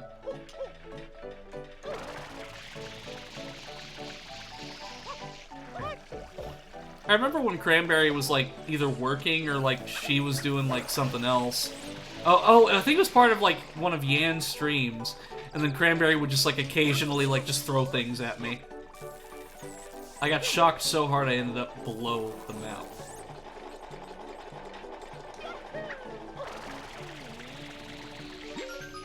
Okay.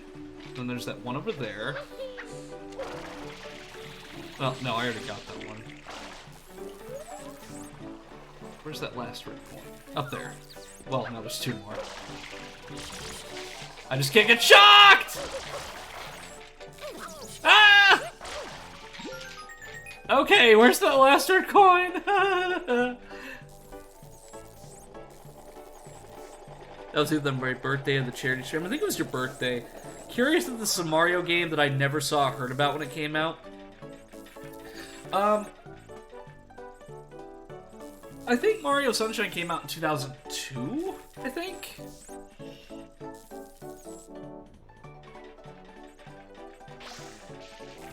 Last red coin, where would you be? In a world of pure damnation. Hi, Sarah, welcome. Man, I sure could go for being... Hey, Octopus, good to see ya. I think Sunshine is the second 3D Mario. Yeah, I believe so. Like, the mainline Mario game, anyway. Because I know we had, like, Mario Party and stuff before it.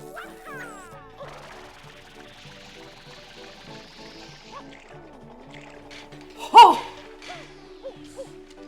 Nailed it. But now, I'm gonna find that last red coin. Oh, it's right there.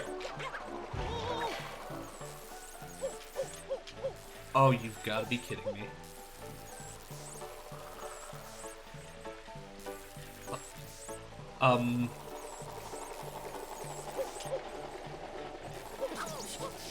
No! Well, I needed more water anyway. And, you know what? I think I might be able to just... No, it's too high. Well, I could maybe jump off of one of these and get up there.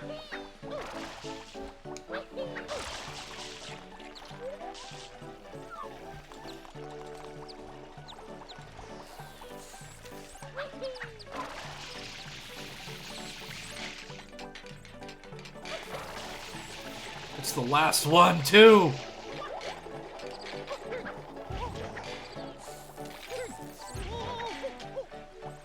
Forward march! Not this way! Ah!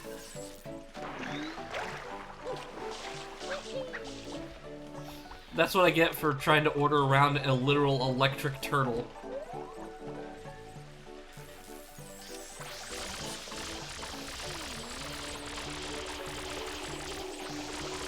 Oh, that's right. When I go up there, I can knock them off. That's right. Oh, there's Matt. We totally weren't just talking about boats without you being here. Like, we totally didn't just mention that that I'm allergic to boats or anything like that. We totally didn't mention the pirate ships or anything of that nature. So what I can do Well, I need to go back up.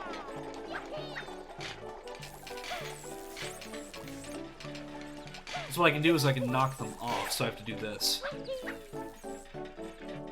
If I don't fall again. Enjoying the Eno fan service episode? Yeah. You got Made Me, and you also get Bikino. I came up with the name Bikino myself. Wiz just loved it.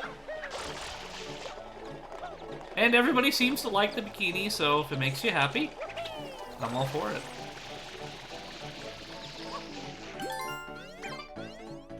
Mr. Woof Woof Awoo.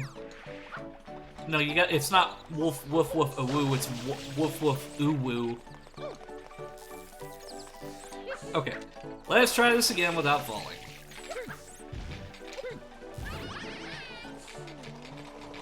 Yes, fall into the abyss, electric turtle creatures. So I can get my. I can fulfill my capitalism interests. Listen here, you little. Eno's cute and anything. Oh, thank you. Including when I sabotage Matt Crazy Wolf story in games. Like last night.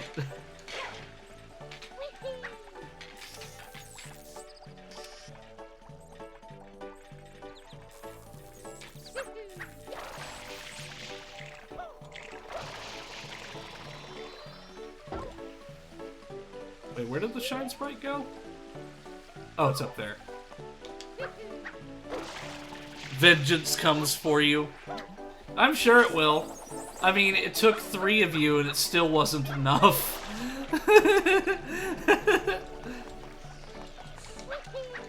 See, that's the thing. When you play multiplayer games with me, I'm an absolute gremlin. But I'm also really entertaining to play with.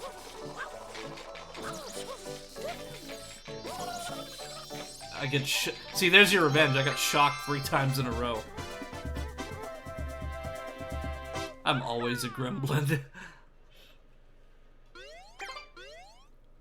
Like, there's more than a few times where I'd play Lethal Company with Crazy Wolf, and there was one time he was right about to get onto the ship, and he had the, like, the beer bottles or whatever, and, like, right as he was about to get on the ship, I turned the ship on, and we took off right as he was about to get onto it, and he was like, "No, the brewskis!" And I just have a bad tendency, like, whenever I'm playing a game with Matt, like Lethal Company, I'll just, like right as the ship is taking off, I'll grab our most valuable item and then just jump off as the ship's taking off and lose it.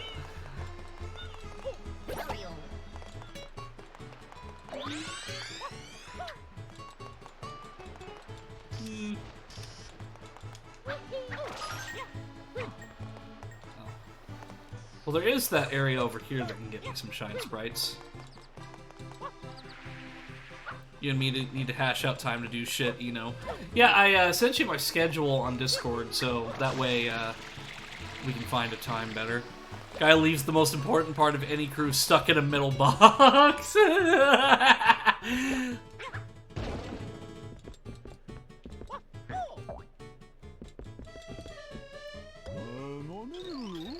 Let's not forget that any Source game ever, like, I add console commands, and I literally have a key bound in every Source engine game that kills Crazy Wolf immediately anytime I press it. Like, it doesn't matter how much health he has or what he's doing, it's just instant death for Crazy Wolf.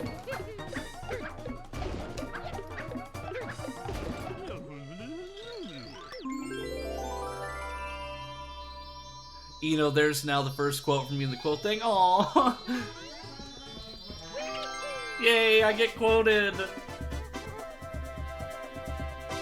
This is why I don't play Gmod with you. Hey, it's your fault for letting me host the server. Good job, Mario. You broke all my stuff for me. Little did he tell you that it's his ex-girlfriend's belongings and he's just trying to get rid of them. I think I'll go back to Peanut Park. I really like Peanut Park's levels.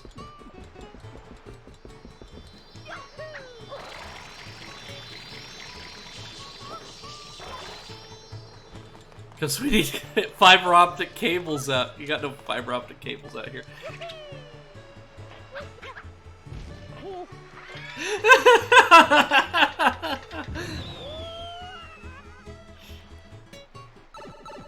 There are so many things that Crazy Wolf has said, like in private conversation and just in games, that I wish I could put in the quotes channel, but so much of it includes swearing and like inappropriate humor.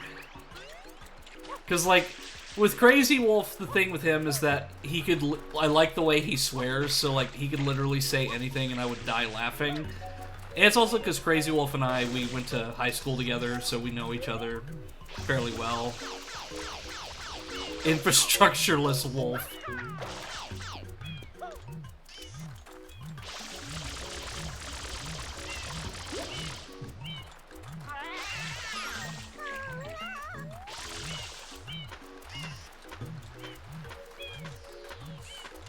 Wait, what was I supposed to do for these guys? Oh, yeah.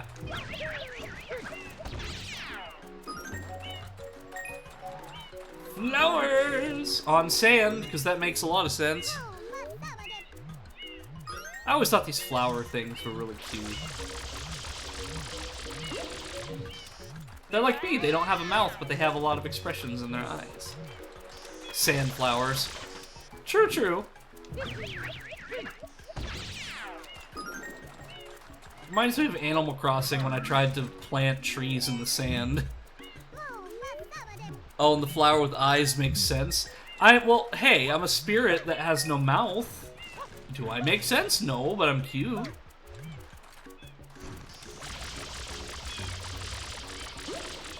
Mario just killed a big baby Yoshi. Come on, big guy.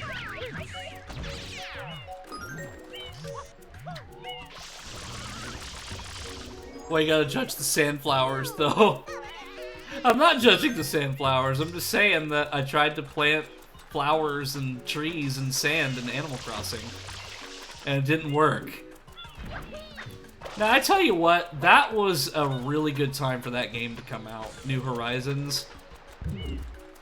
Because, like, during lockdown, I played a lot of New Horizons.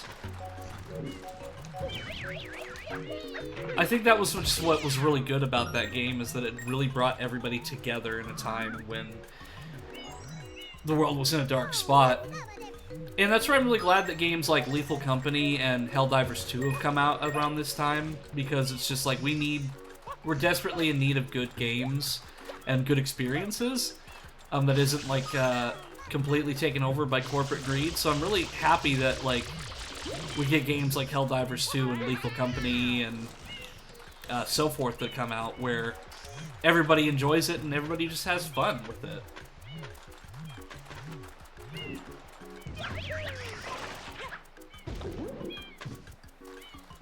That was because it landed on the flowers.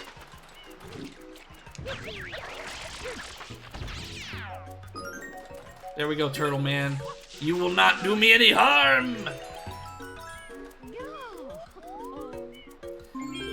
Sadly, though, I haven't touched Animal Crossing New Horizons probably since, like, 2021 or 2022. Just because, like, once you've done, like, all the stuff that you can do in it, like, there's not much more to do. Because, like, the thing that really got us hooked, I think, was because since it had, like, a daily routine sort of thing,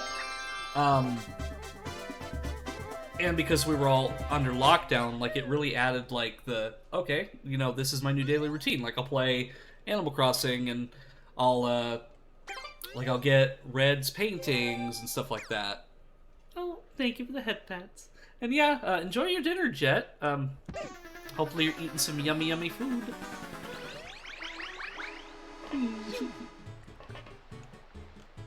Head pats. I wish I could make head pats free. Because head pats are always welcome.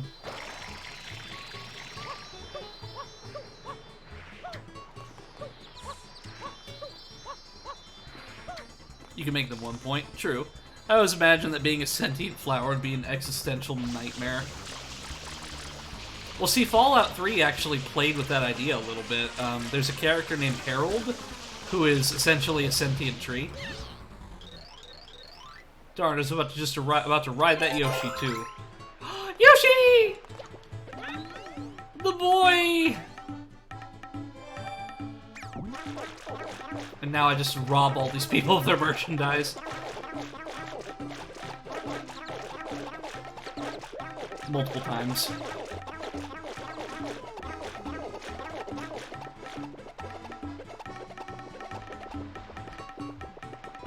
Let me see.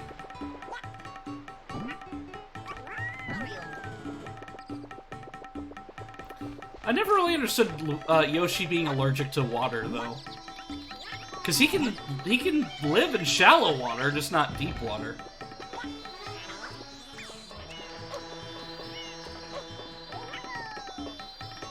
Let's see.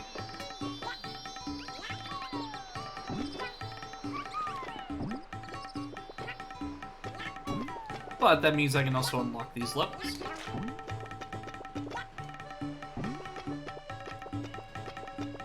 I think I will make the head paths 1 point. Because everybody should be able to head paths.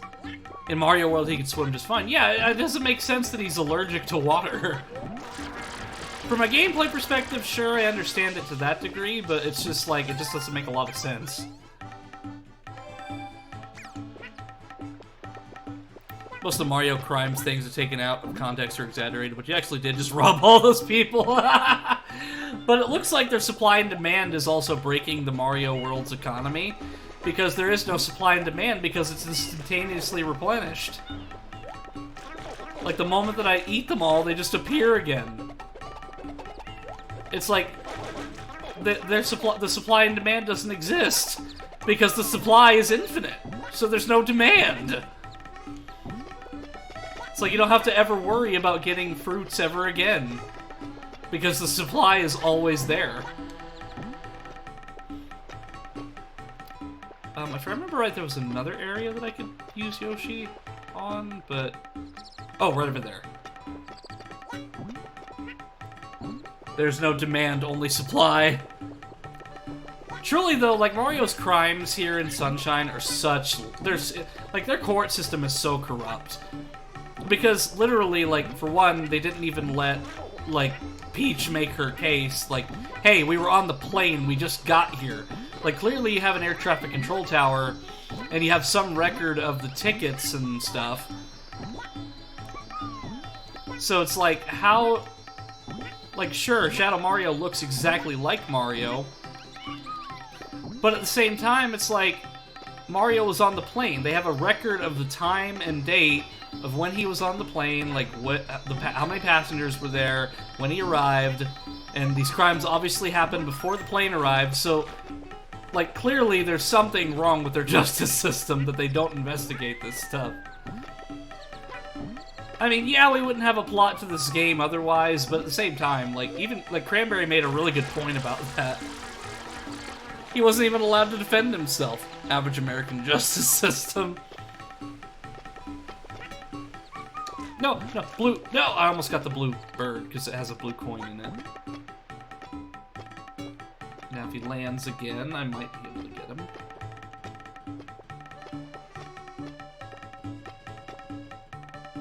Where's that blue bird?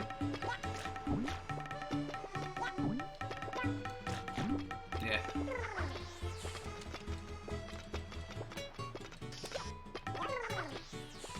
Actually, I'll use Yoshi to get this. That was a case of obvious mistaken identity, even worse than Shadow Sonic debate.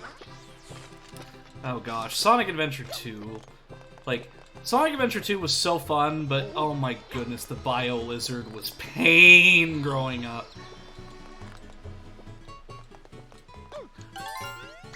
The Bio Lizard, and really, the final boss with Shadow wasn't too bad. But yeah, the Bio Lizard was awful. I absolutely hated playing against the Bio Lizard. You're a beta male, Sonic. Yoshi just peed on that. I mean, what else is it gonna be? Like, clearly it's like something, some substance is coming out.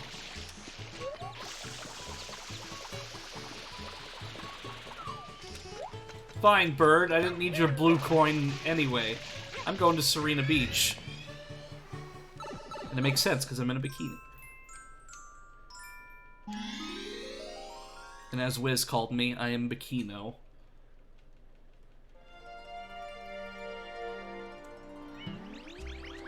I'm going in the ink puddle.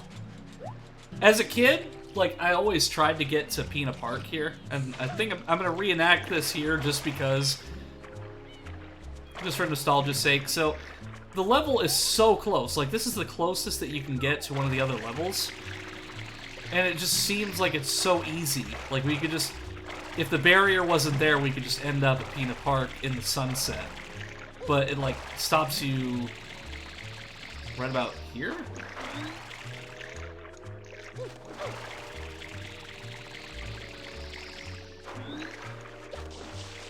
Yeah, right here.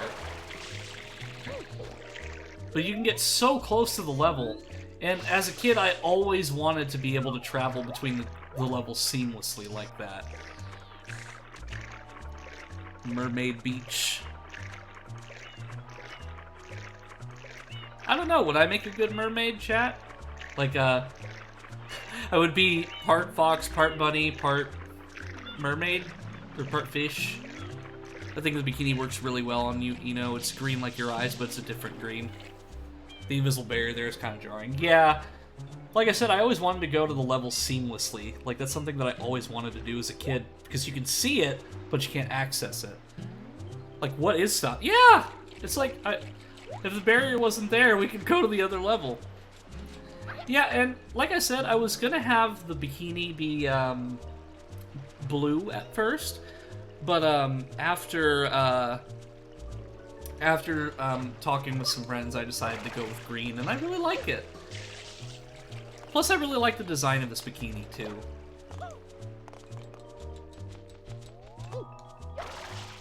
Open world Mario.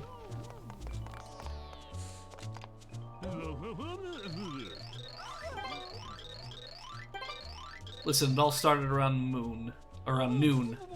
Dyslexia. This giant mantis-shaped thing showed up. It was paper-thin, floating silhouette. It came and covered the hotel grounds in this electric goop. Then, oh, the horror! My beautiful hotel, my poor building! It sank in the middle of that awful ooze. Why me? So, how in the world do you lose an entire building in this goop? Like, how does that work? Like, does it just suck it in or something? Like, is it a pocket dimension? Yeah, it all started around the moon. This boss really kind of scared me when I was a kid. Because it was so hard. It does suck.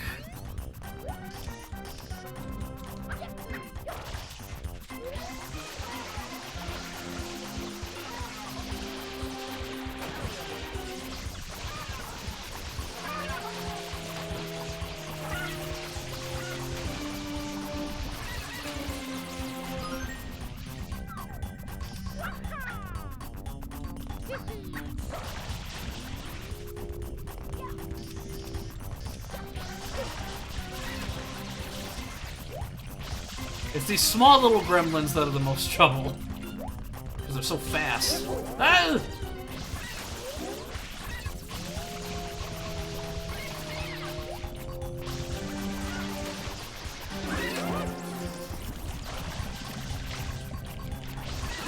Did I just do like a spin hover nozzle?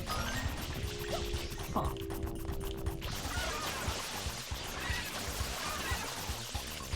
Spin! You spin me right round, baby, right round.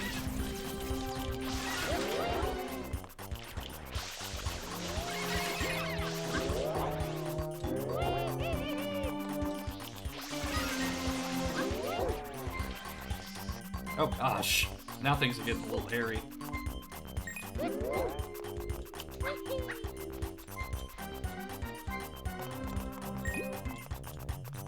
You spin me right round, baby, right round like a little cute spirit. Right after this boss, stay hydrated. Yeah, I'm actually probably gonna go get a drink from the fridge after this boss.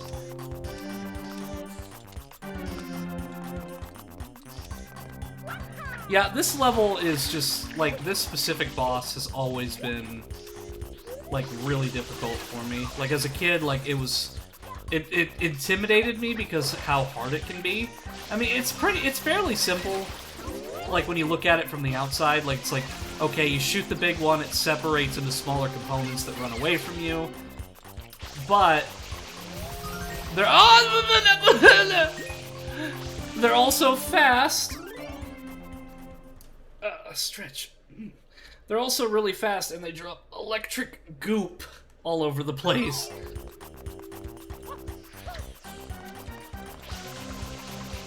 Why are they going into the water? It's like they hate water. Why are they? Okay. They just commit die, I guess.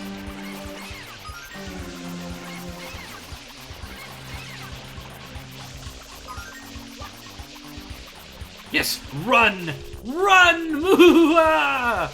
I'm going to spray you with my glorified water cannon!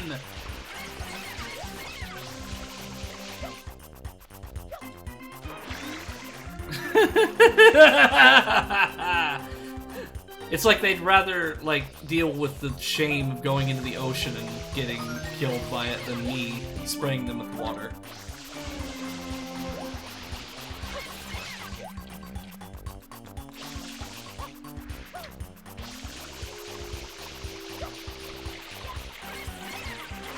And yet, even when I spray them in the water, they still die. Even though they're underwater right now. It's like, maybe the pressurized water is what gets them? I don't know.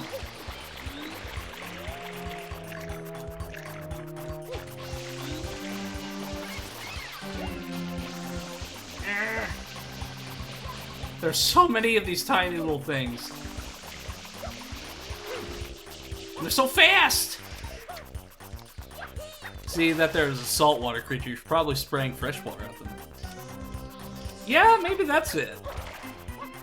Because that is the ocean, and then this is all fresh water.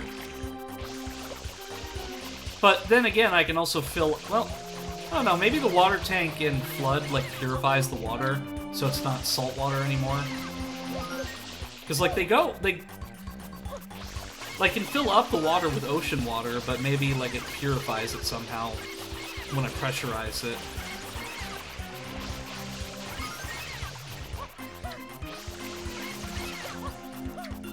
See, I bet this level's probably a nightmare for speedrunners.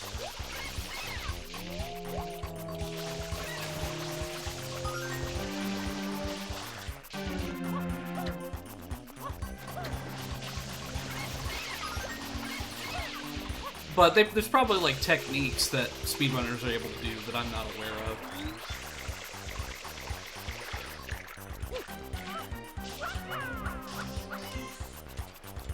Yeah, there's probably ways to make this level a lot quicker.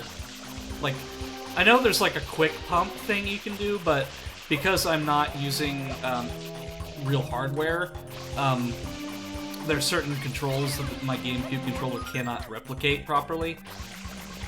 So, like, for example, I can't do the standing still shooting Flood. See, I like how Wiz came back and he's like, yep, you came back to this level.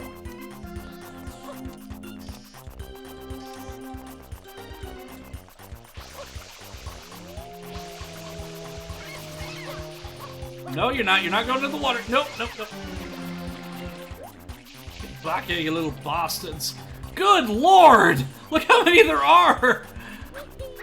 I'm not even halfway done! And they're all running from me! Ah!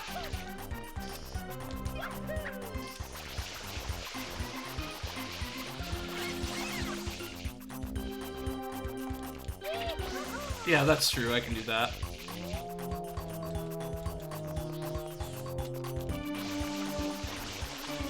Yeah, now I remember why I just like this level so much. Oh, okay, now they're after me. Good.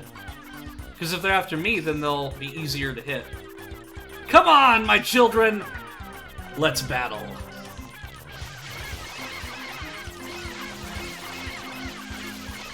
Spin to win, yo! You spin me right round, baby, right round like a record, baby.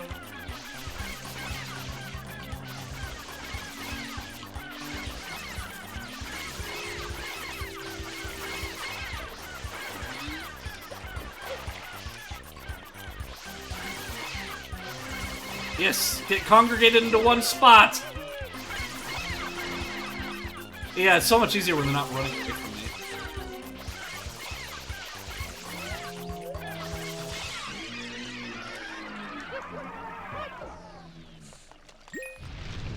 Woohoo! We did it! Woo!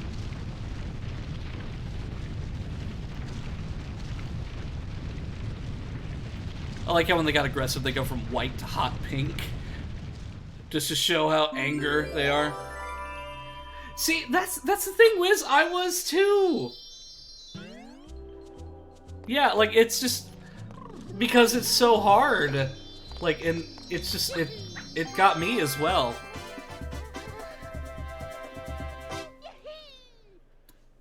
Like this level, the flood level from Halo 1 and so many others just scared the hell out of me when I was little. The Composer's Tomb from Ocarina of Time also was another one. But yeah, I will go ahead and get myself a drink from the fridge and take a bathroom break. So anybody who wants to go grab a snack or take a bathroom break, this is a good opportunity for you to do so. I will be back in a few minutes.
Okay, I have returned, and I've got a drink, and I've stretched, and went to the bathroom, so we are all ready to continue. Oh hey, I'm wearing my dress! This is one of my favorite outfits.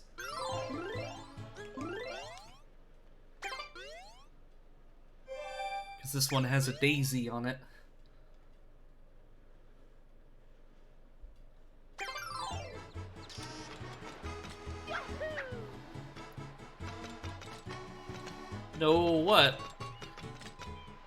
flower looks like it's in your ear and seems uncomfy. Not really. It's actually just clipped onto the ear.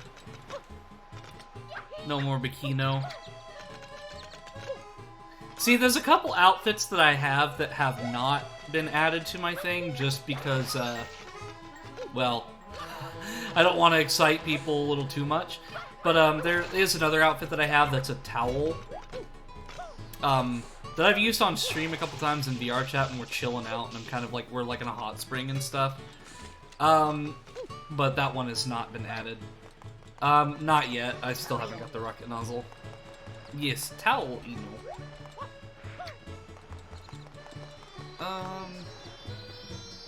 Oh, Noki Bay is available now. That's another one of my favorite levels. Because the music there is just so great. And another thing, the soundtrack of this game is incredible. You know, I just play, you know. Yeah, I know. Hey, you can give me head pats in return now, Wiz. And thank you for the head pats, Mossy. If there's one thing I love, it's head pats. Mario just got blinded. Yeah, this is all just a hallucination. Because he lost his eyesight. What?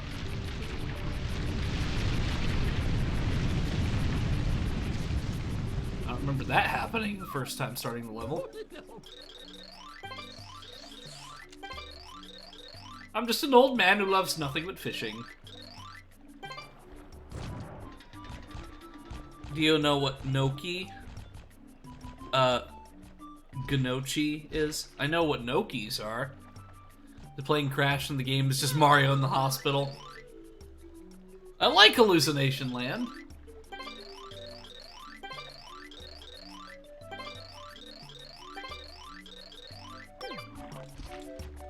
Sure, I'll help you out just by arriving here. Fishing is my entire personality. Like, that's my only defining character trait, is that I like fishing.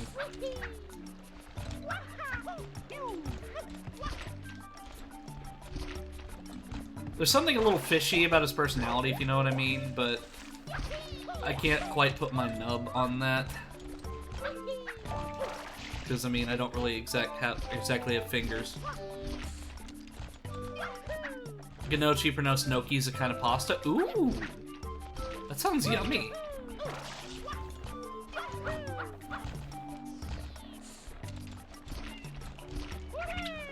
Ah! Potato made into potato-shaped pasta bites. My hand is like one big finger.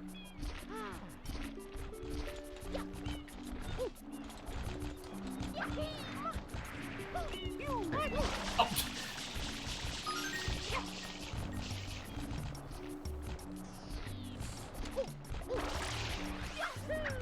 Bowser Jr. was probably just like, here, have a cannon that shoots pollution. Like, here. I remember the commercials for this game, like, had like a really catchy tune to it, and like, it was like, the big message of the commercial, and of course the game was like environmentalism and stuff.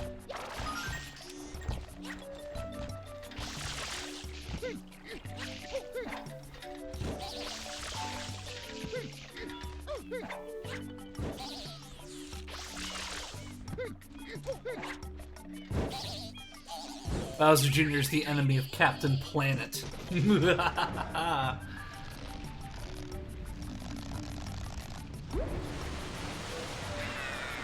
So you know what's crazy though? Like, thinking of Captain Planet reminded me of Magic School Bus.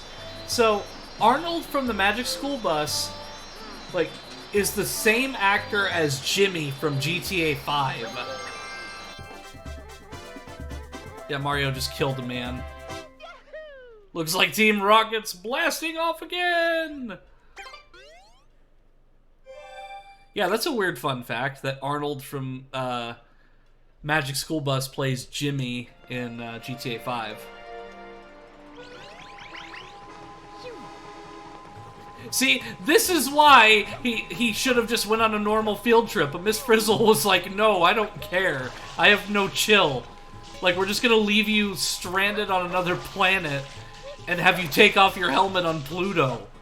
Because that's That's something that happened in the Magic School Bus, is that Arnold, like, they went to Pluto, and Arnold took his helmet off on Pluto to prove a point, and he just, like, turned into an icicle. It's like, Miss Frizzle, you literally just condemned that poor child to, like, one of the worst ways to go possible.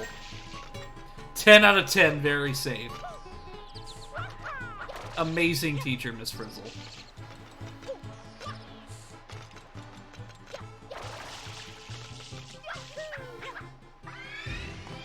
Oh, holy shit, he did. I mean, he is. I mean, like, literally, he was on Pluto, which is arguably much colder than than the moon. So it's like, him taking his helmet off would be, like, 10 times worse. He'd freeze to death and also suffer from, like, decompression. I don't know, like, Magic School Bus, I don't know how many others in chat have seen it. But, like, basically, for those who aren't familiar with it, Magic School Bus was an educational animated series, especially popular in the 90s, that got played in a lot of schools to talk about certain topics like biology, astronomy, stuff like that. Just a nice, fun way for kids to kind of understand these concepts without, like, boring them with too many, like, unnecessary details. Beep, beep! Seatbelts, everyone! Oh, please let this be a normal field trip. With the Frizz? No way!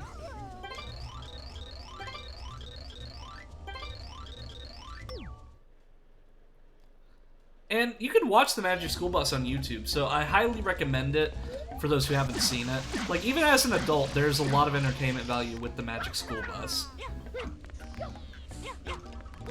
Because, like, it wasn't just, like, a boring educational show. Like, they actually put, like, effort into the characters and making them interesting, and Miss Frizzle has absolutely no chill. And even the bus itself, I mean, that is the character. Like, that's why it's called the Magic School Bus.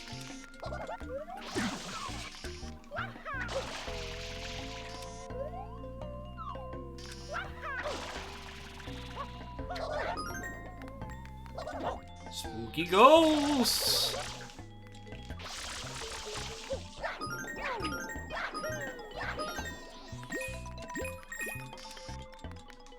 Into the Boo. You know, you should watch Edutainment on exercise. I was actually planning on doing some edutainment games at some point. One of my teachers in high school played that one Futurama scene about global warming. That's awesome.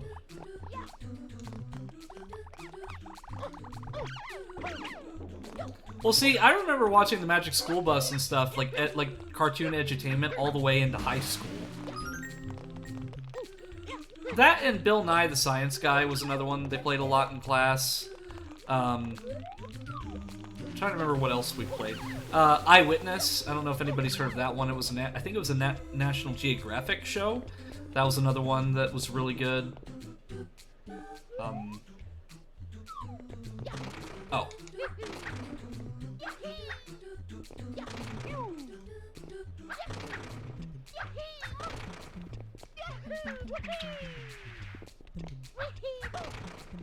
I remember edutainment games like Oregon Trail. Yes, Oregon Trail! That's another really good one. Time to kill more innocent bricks. Yeah, toads that got turned into bricks. Yeah, Oregon Trail was a really big favorite of mine, specifically Oregon Trail version 5. That one was one that I played a lot in the 4th grade. And I'd love to get that game working, but it's a task because it's abandonware. So, like, modern support for it is non-existent, so it's hard to actually play the game. That and Mavis Beacon teaches typing. That was another one that I played a lot of. Because, like, it was almost a requirement for my elementary school teachers to do a typing class every year. Even if, like, we aced it the year before. Like, the education was just so weird that we ended up retaking a lot of stuff. So I retook a lot of these typing stuff. So, like, I would retake, like, the same typing courses every year.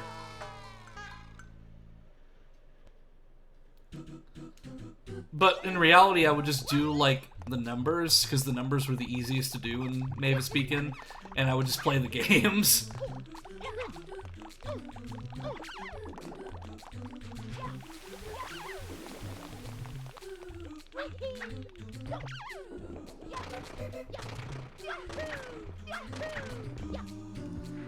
Thing with Oregon Trail, though, like, Oregon Trail taught me that, fruits and vegetables help prevent scurvy.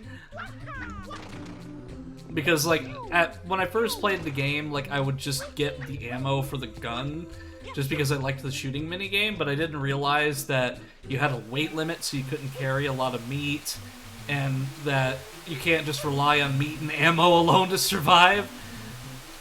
But I would also, like, because you could pick different routes in Oregon Trail, right? So you didn't have to specifically pick, okay, I want to go to Oregon. No, you can also pick going to, like, from Independence, Missouri to, like, I don't know, like, California and other places, or even closer areas. So you weren't just limited to just, like, going to Oregon, and, at least in version 5. And version 5 had, like, one of those, like, had, like, an animated, like, intro and everything, and, like, a little bit of a story, but I don't know, I liked edutainment games used to... No! It was so good back in the day. You've died on dysentery. I couldn't beat this level when I was little. Yeah, it's hard. There's a lot of levels in this game that I just could not beat, ever. I don't know if there's interest, I will do another edutainment stream. I've been wanting to, but I've just been putting it off for so long to do a Flash game stream. So, Flash games obviously have went the way of the dodo and no longer exist in the way that we know them. But back, like, back in their prime, Flash games were everywhere. Like, when I was in school, the big thing to do was to search through countless Google search pages to try to find a website that housed Flash games that that weren't blocked by the school's filter. And a lot of the time you would find those on Weebly sites that people had uploaded, because Weebly was a website that we had to access for school purposes, so they couldn't block it. So you'd find games on those Weebly sites that you could play.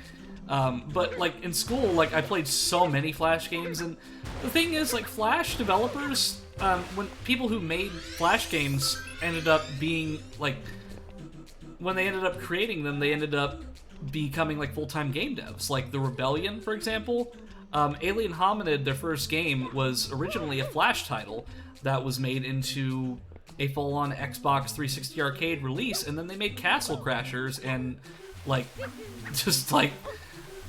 everybody, like, I love Castle Crashers. Cool Math Games was also good. But see, when I played Cool Math Games, I would play, like, on the lowest difficulty just so I could play the game. Yeah, Castle Crashers is great. I've never fully beaten Castle Crashers, but, like, The Rebellion, the people who made them started off with Flash. So, like, Flash games are a part of gaming history that Adobe would just not want to, just doesn't want to preserve.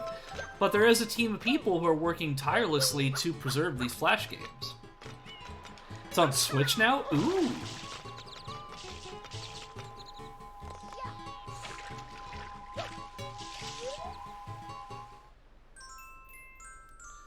It wasn't Castle Crashers made by the same people who made Battle Block Theater. Yeah!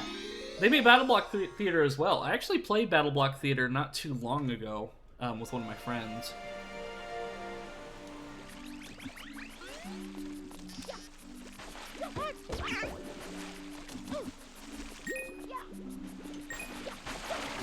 You should stream Oregon Trail and name the people after people in chat. Yeah, if I can get Oregon Trail 5 working, absolutely. Though I think it's a Mac-only game. I don't know for sure. I'd have to check, but it's on my Abandonware and I can access it. But Oregon Trail's on Switch now too. Yeah.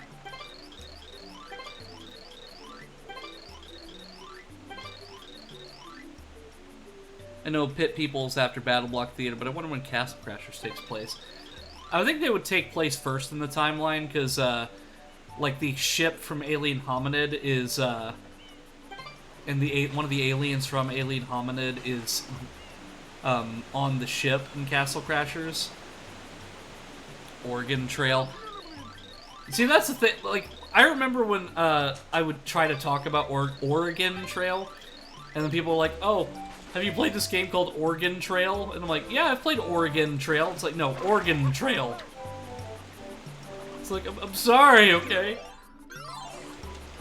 I don't know. I can't read and I can't hear, apparently.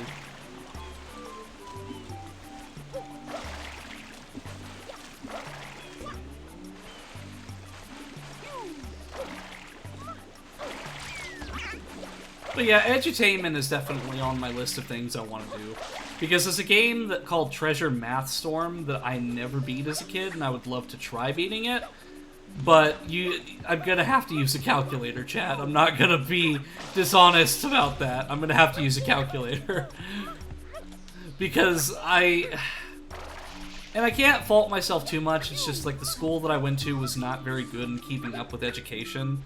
Like, when I was flunking a lot of classes, they didn't take one look at my grades and be like, huh, maybe we should help Eno out with their grades and see what they need to help them academically. No, they just let me fail.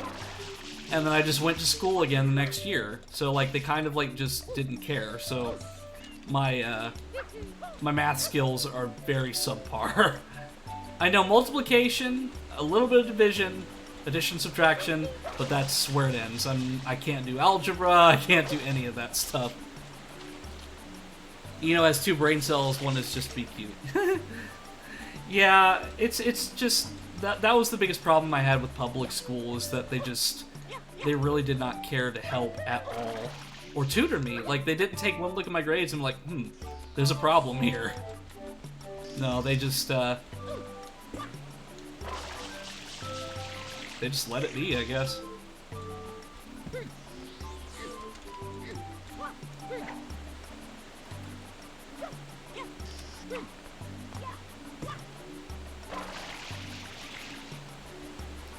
I was good at math except for trigonometry. See, I used to be good at the Pythagorean theorem, but it's been so many years that I couldn't tell you anything about it. Okay, I have to get up there. Do I need the rocket nozzle to get up there? I don't think I do. Yeah, because I can jump up there.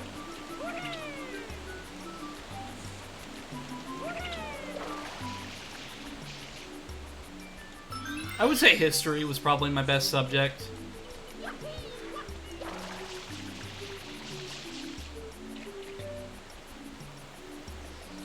Alright, let's see here.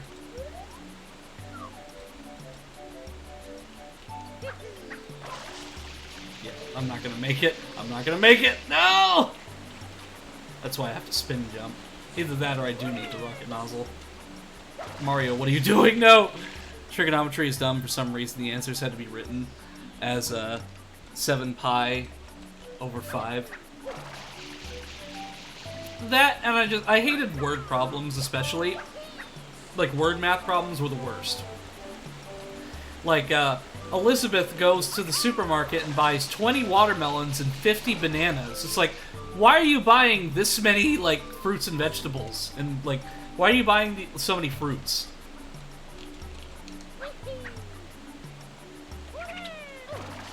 Oh, I had it, but I went the wrong direction.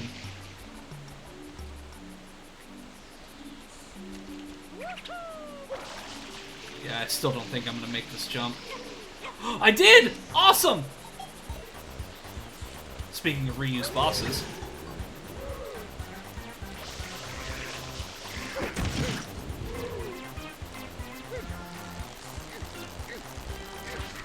Wait, I had this idea, you know, my idea is water plant. Yeah, I was thinking of that flower too. Like, that flower was very, like, inconspicuous. Like, it just kind of felt off.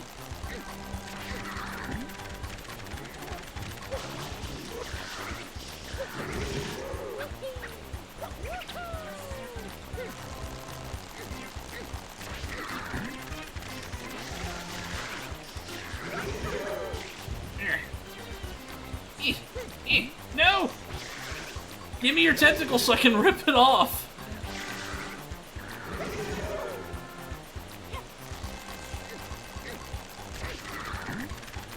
You're mine now, buddy! Let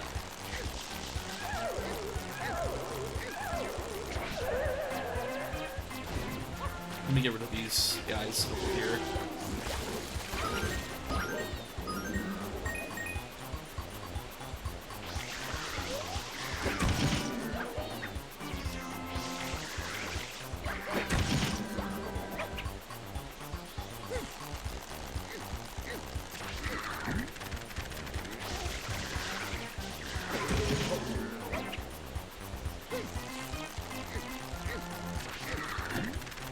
And speaking of, there are other, like, games, like, edutainment games I'd be willing to try out as well. Like, stuff, like, I really want to see, like, what other people are nostalgic for. Because, I'm sure a lot of us have played edutainment games at one point in time.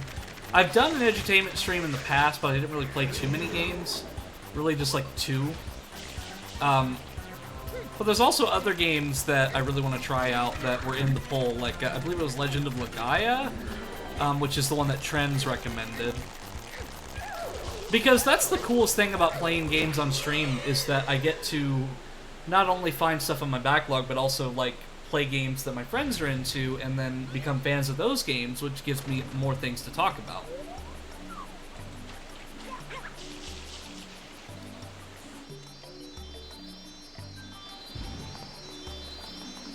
The momentum from that fall was so great that Mario's butt was on fire. Butt rocket. Back in high school, I studied so much for a trig exam that I started dreaming about vectors. Oh, good lord. Similar experience, but when I worked at Walmart, I had full-time hours, even as a part-timer, and I could hear the scan gun in my dreams and in my head.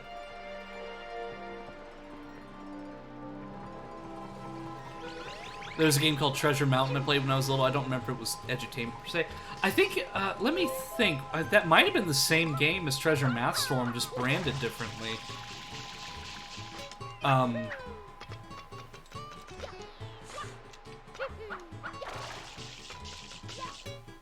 You know what? Maybe, like, near the end of the stream, I'll, like, pull up Treasure Math Storm just to see. Because you can play it on, you can play it on browser, so you don't have to emulate it or actually download it or anything. Now, am I going to be good at it? No, because I'm terrible at math, but, I mean, hey, we can give it a try. I still hear the scan beeping from most of my retail jobs.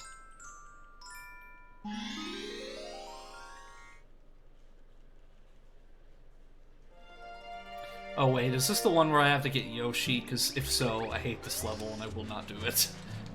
No way. Also, fun fact, I'm gonna have to get up to a high elevation to see this, but this is something that was just a little bit of an Easter egg from Nintendo. But the beach is actually a GameCube controller. So if you look there, these are the joysticks and the D-pad. And that's the edge of the controller.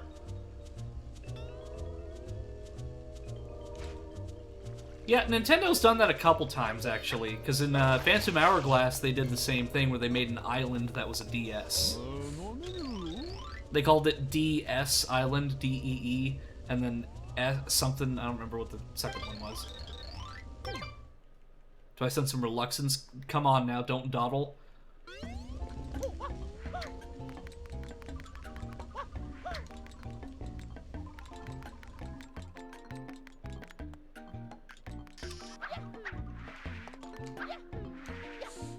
If I remember right, there was something up here, because I remember this. Yep, the pool, their pool was leaking. Wait, is that a pool or a bath? No, that's a bath. It has to be.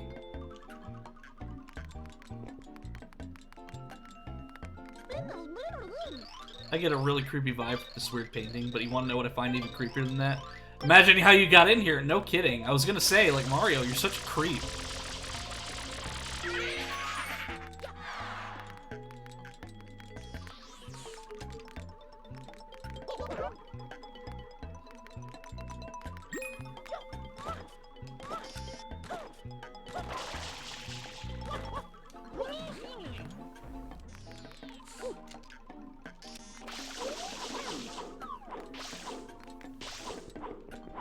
through the door! I can get... Oh.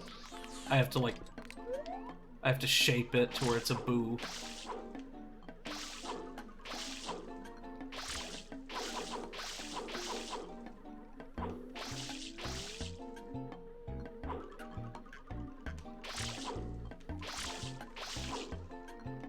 Almost. Booyah!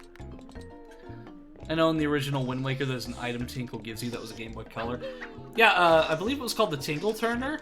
And sadly I never got to use the Tingle Turner because it required like a... You needed a link cable from the Game Boy to the GameCube and I never had one. So I was never able to use that function.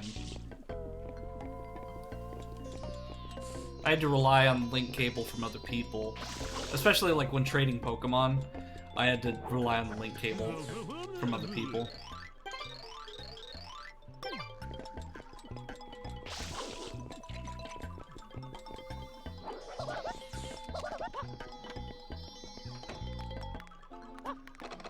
But how does the door just automatically... Well...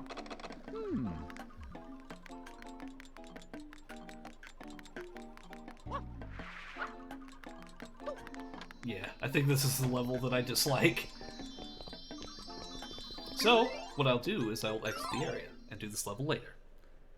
John's on bed with water jetpack. Excuse me, sir, when I requested a water bed, I didn't think you meant literally. Well, I do. That's a new brand of wetting the bed.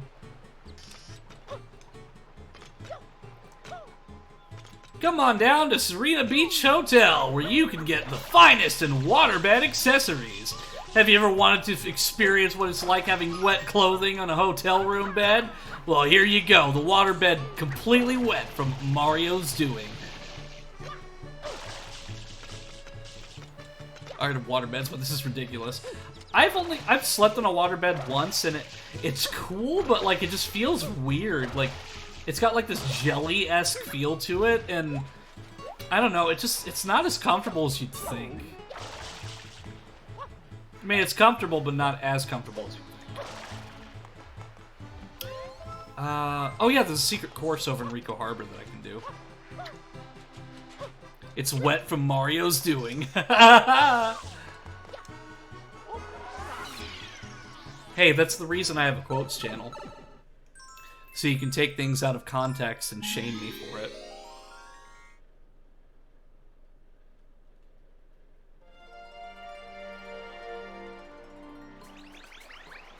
Okay. I picked the wrong level. I didn't mean to go into Rico Harbor, or Gelato Beach. I was planning on going to the secret level that's by it. I got distracted by Mario being wet. And now Toad is wet. From Mario's doing. Okay, I'll stop. I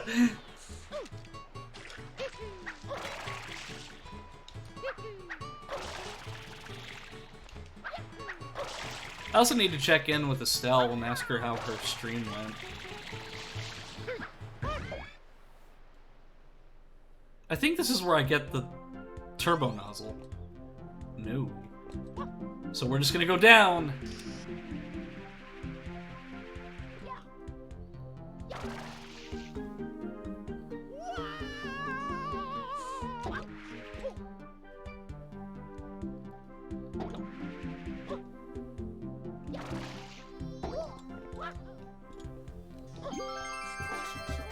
Easy peasy. Lemon squeezy.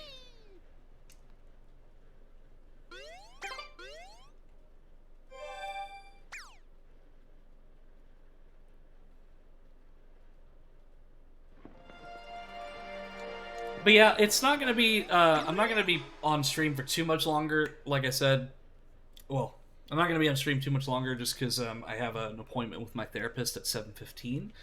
So that's going to be in less than an hour. So what I'm going to do is I'm going to go ahead and exit out of Mario Sunshine. And I'm actually going to, since that idea was given to me, I will go and do the edutainment stuff. Because that actually sounds like it's going to be a lot of fun. So I'm still here, and I'll read messages. I'm just going to be messing with this to get it running. I just realized that the spray of water when you fly could probably also indicate what's directly to below you. You know, that's a good point. Yeah, I've been meaning to say it's really nice to see how much Estelle's server has been taking off and how much people are using that for good things. Yeah, it's just really incredible. I'm just really happy that she's, Oh, good. Good lord. I'm gonna have a lot of stuff, to do when I get back. So, currently there are 66 people online, and there are 112 people offline in that server. Goodness gracious. Okay, so let me see. Treasure Mouth Storm. Because you can just... There's a website called My Abandonware where you can find a lot of these edutainment games. And you can play them in your browser, because some of them are DOS related. Let's see. How do I get to full screen?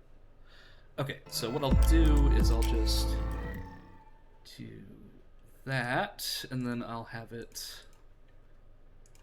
There we go. Treasure Math Storm. Full screen. Start. That's not really full screen, but I'll take it. There we go.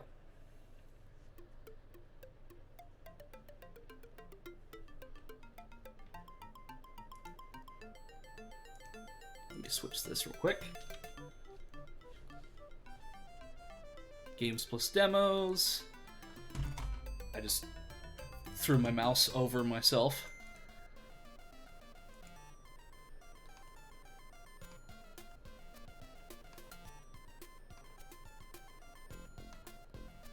Okay. Games plus demos. Edutainment.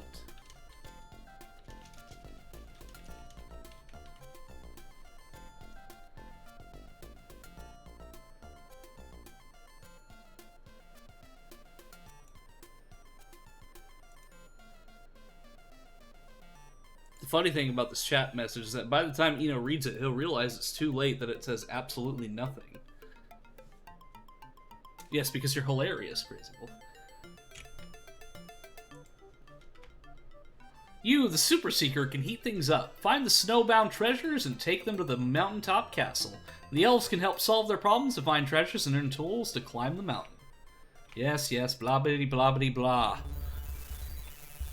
Eno is cute bean. Oh, thank you. And we're also playing a childhood game of mine. So I don't know if this is the exact version that I played in the computer lab when I was younger, but it's still effectively the same game. I'm trying to get my hands to detect again. For some reason they stopped detecting. There we go. Clayton? Who's Clayton? No, I'm new player. I'm not Clayton. No.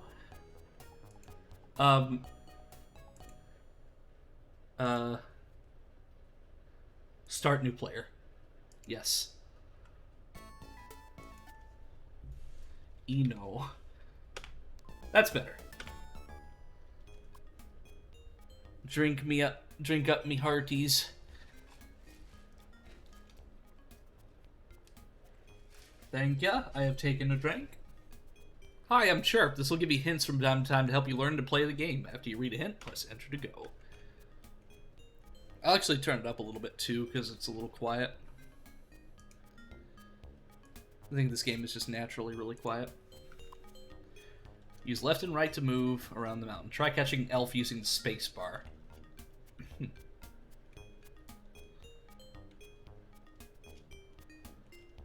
But there aren't any elves, there's just birds. Not only that, using the space bar does absolutely nothing unless I have to... Well, maybe I have to be outside before I can use it.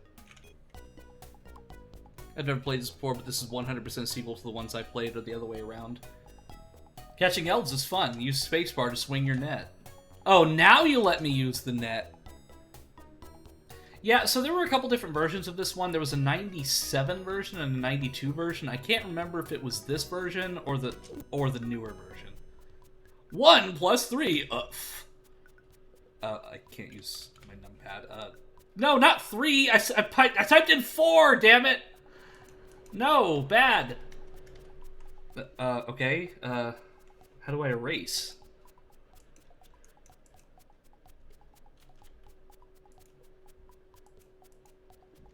Oh, this game's controls are awful. Here, let me restart, see if that'll fix it.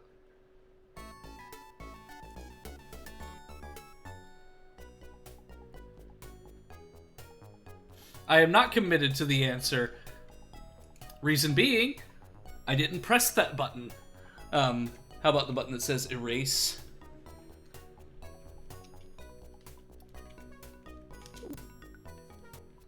Seven plus 0. 0. No, it is 7. Yeah. You've earned 3 cents. Oh, wow. That kind of tells you the 1990s economy. Have a good one, Eno. Hug.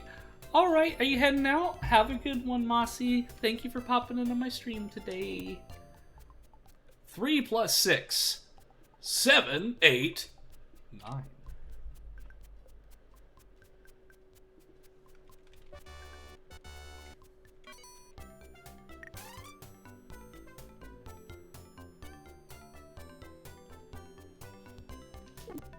I just remember playing this game and just doing like the simple math problems just so I could play a game during the computer lab.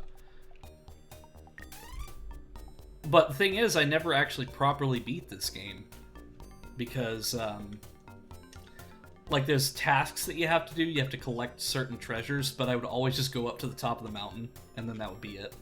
You're out of nets. Go to the store. Well, I'm at the store, genius. Why do you think I'm going inside?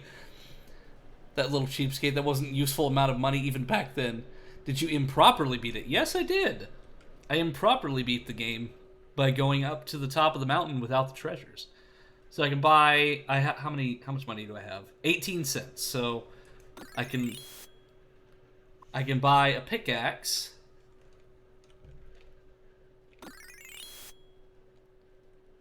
Okay, that's 6 cents. There's your money. Thank you for the pickaxe. And we'll use 3 cents to buy a bunch of nets.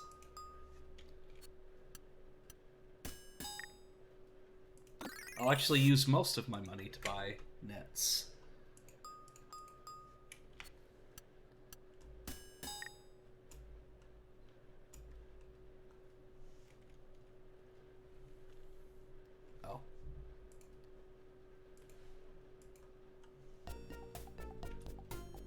Can't expect it to control very well for how this game is. 6 plus 3, 9. I remember it's an educational game that took place on a spaceship, and you could play one of 4 robot characters, and you had to solve math problems while enemy robots tried to disintegrate you with their lasers. Yes, disintegrate for kids.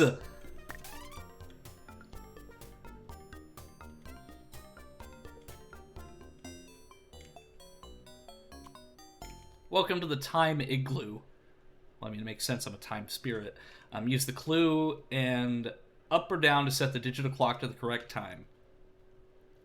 So this is like how it would teach you how to like read digital and analog clocks and stuff. So that's what, 5:30? Yeah.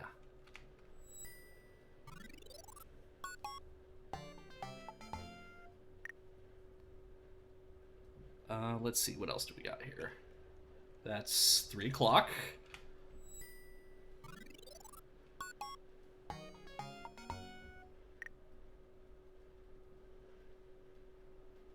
Literally 3 o'clock again? Like, why'd you even move the clock if it was just gonna be the same thing? Like, that makes no sense. Okay, now it's 2 o'clock!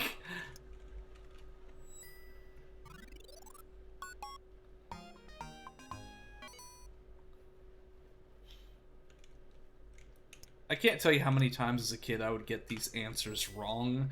Because, like, I would just play the game, but I wouldn't really understand, like, the concepts of what I was supposed to do. I would just, like, randomly do things.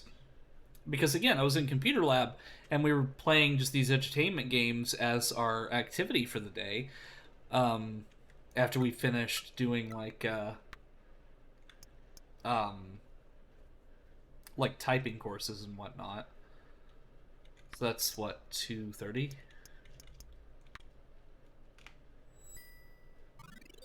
Like this, Mavis Beacon, and a bunch of other games. Remember we talked about Liberty Kids the other day? I remember playing an edutainment game based off it where we were reporting on stories happening during the build.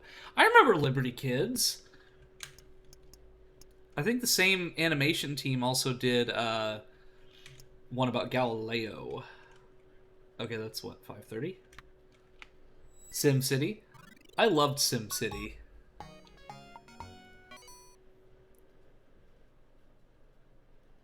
So now that I've done, I guess, all that I can here, because they gave me pickaxes, I don't need to be in there anymore. Can I pick up that snowball? Yes! Oh, there's an elf sneaking up. Nope, you can't. Well, you can sneak up from behind me because I messed up the net. 5 plus 2 equals 7. You got it. Here's 3 cents. To find treasure, make piles of 2 snowballs and then check them. 1 plus 7 is 8. That elf has a scroll. Rob him! Get the elves! Okay, how do I... Okay, so I place 2 snowballs. That's what they said. And then check on them. So if I put a snowball there, that could potentially get me treasure.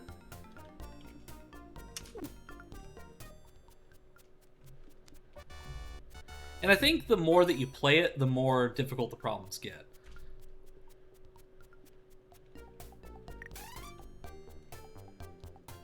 Oh, another pile. 4 plus 3. 5, 6, 7.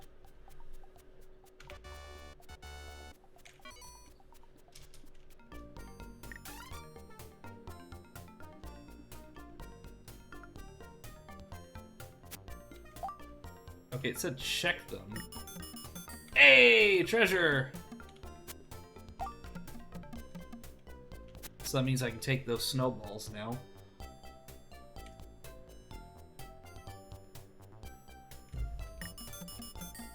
Do I have to click on it?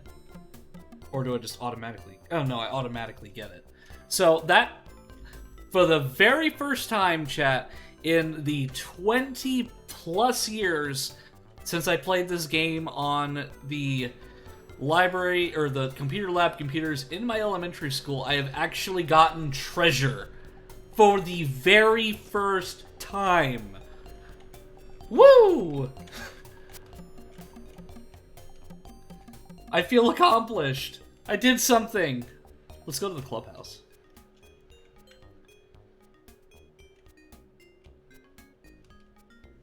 Can I, like... No. I think I have to wait till I get to the end. Catching elves is fun! Okay, sure it is.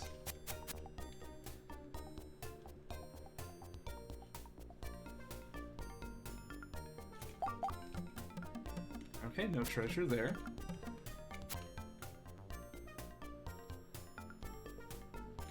Well, I guess now I can go up.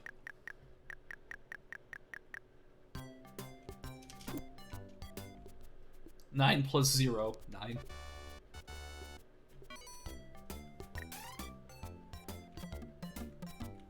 Okay, what if I remove 2 of those and then check it? Okay. But what if like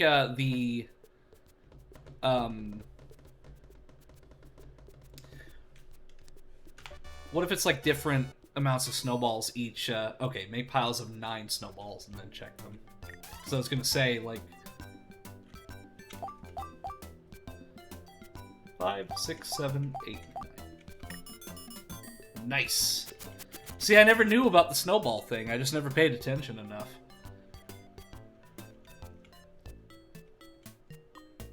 Welcome to the gold room. Balance the scale. Use left, right, down, or up, and enter to move the weights.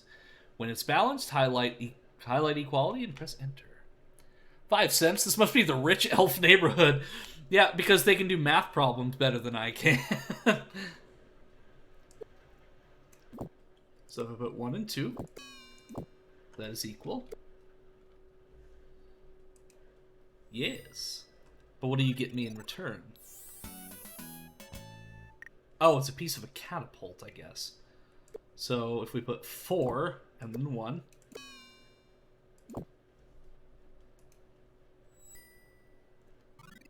Speaking of rich elves, the gold room.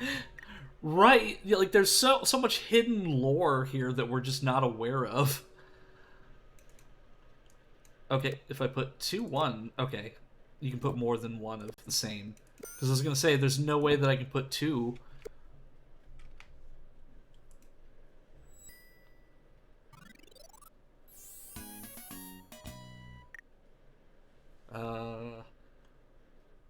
Same thing. 1 and 2.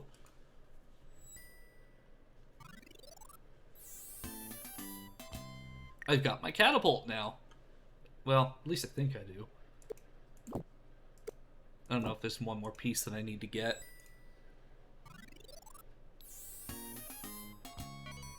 Okay, I just get money if I keep doing it.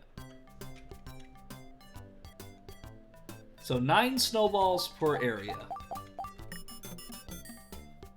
I would love to see an Eno's Realm Zoombini stream. Well, the thing with Zoombinis is, isn't there like a... They're like like, what was that mini game where, like, they have to, like, match a certain Zoombini or they get thrown off? I don't really need to catch the elves. What is this? It's 10 cents, but... Mother? I have 13 cents and you're telling me I can't purchase this thing? What?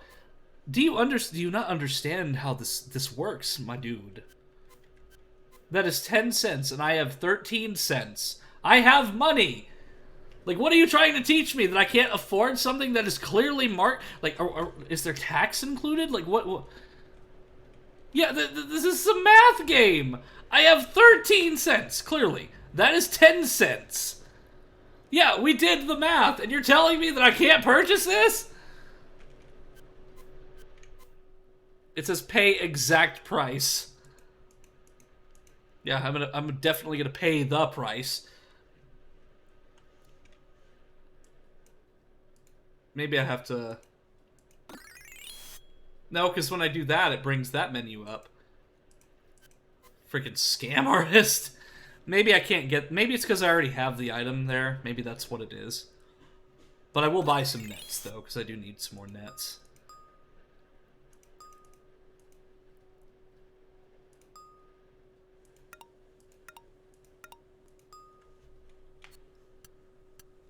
It was 2 bridges, and if you pick the wrong type of Zoombinis too many times, the bridge collapses, and the Zoombinis who don't make it across just never get seen again.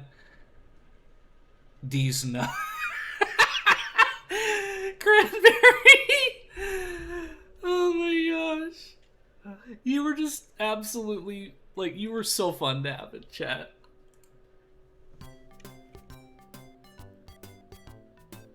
Okay, let's go to the catapult.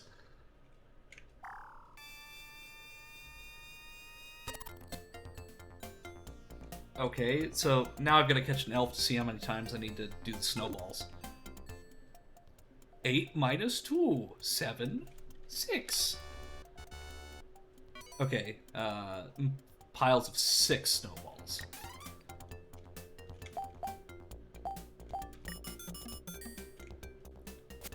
And then I'll just take the rest. What is this? Welcome to Crystal Cave. Help the elves count the crystals. Type a number and press enter. There's 2?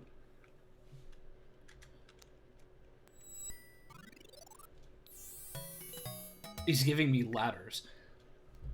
And that's not even the worst part. In some levels, your Zoombinis straight up fall down a chasm or get slapped into next Tuesday by a tree stump with a pizza addiction. What the heck?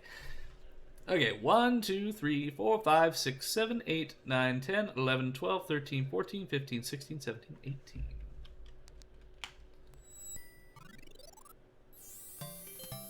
I want to play this now. Yes.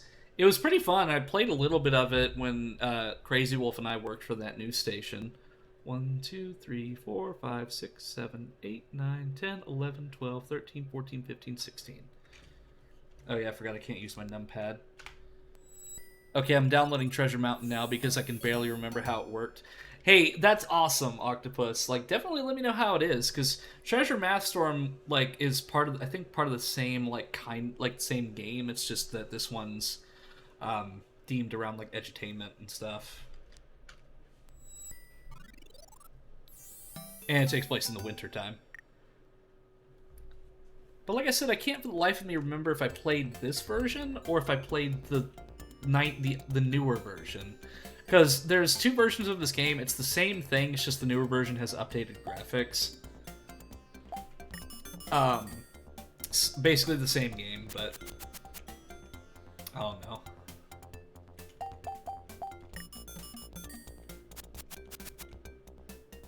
It's almost like you're playing the remaster of a game, and then the original title. It's still the same game, just looks prettier. But I don't have to catch the elves anymore, because all they're doing is really giving me hints. Is that a Yeti with a... find the missing number, 13, 14, 15, 17. No, it's 16. Aw, he's kind of cute. He's got a honkable nose. Aw. Well, talking about my ventures, someone once said that I must have balls of steel. I was all like, well, not exactly. My government teacher in high school, his brother, like, did some, like, he did, like, a thing for Hillary Clinton, and he went viral because he said that Hillary Clinton had testicular fortitude. And, like, even she looked at him and was like, excuse me? It's like, because he was too afraid to say balls of steel.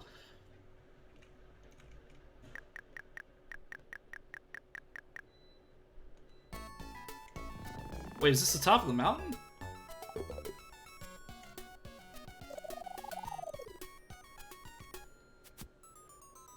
But Dr. Eggman was literally right there. So it's the same character and everything. There was also one that's in a radio station or something. I remember a game that was similar to this that had a bunch of robots. Oh my gosh. I actually got treasures. Good job, Trainee Super Seeker. You need to find one more treasure to move up in rank. Oh my goodness, I actually have a treasure in my room. And it's a cat! Cranberry, look, it's a kitty.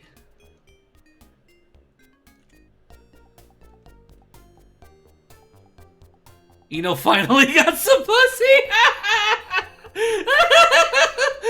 That's why I said it specifically, because I knew you'd make that joke! I think this is when it starts moving on to, like, subtraction exclusively. 7 minus 3. 6. Or... 6, 5, 4. I guess I can't fault myself too much, because, like, I've always been bad with numbers. What I really want to know is how many snowballs it takes to get a treasure.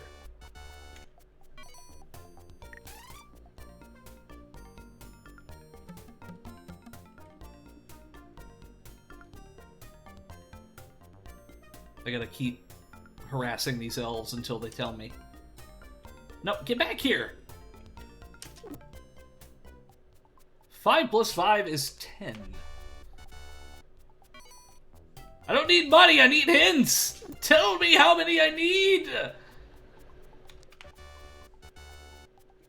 You will tell me how many snowballs I need. And I'm out of nets, dang it. Okay, I've gotta go to the store and go get some more nets. We're getting a net gain in here. Okay. Pay exact price. 6 cents. So, one of those and one of those. Thank you kindly for the nets. I'm actually gonna buy 6 nets.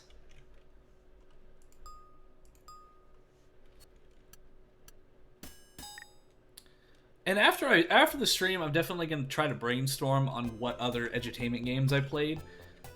Because there's so many. Like, this and Oregon Trail are really the only two I remember next to Mavis Speak and Teach Us Typing. 8 minus 2, 7 and 6. Actually, what I'll do is I'm going to go get the pickaxes. and use that.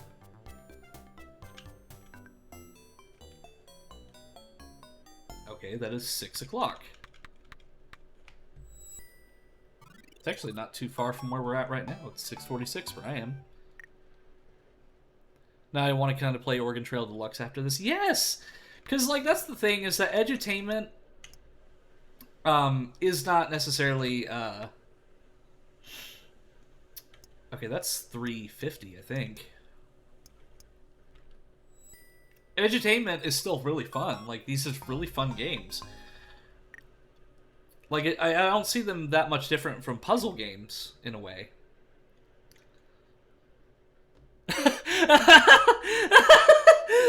Wiz, what? What did I miss? A cat. Yes, you missed a cat. Okay, so that's 650. Oh no, 655.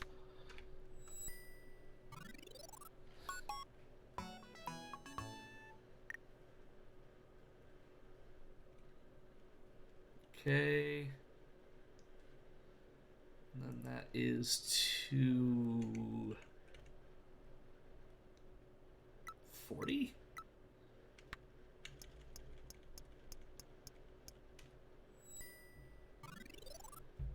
But you didn't miss much, Wiz. I'm just playing some edutainment games. Or specifically this one, Treasure Math Storm. Because I played this a lot in my elementary school's computer lab, but I just didn't understand how the game actually worked. Save for catching the elves.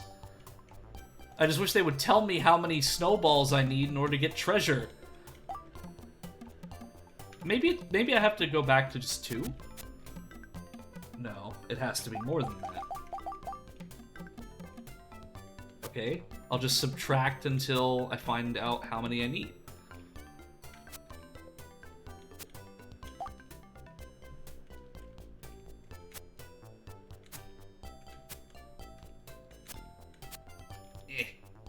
Oh no! Did you see that visual glitch just now?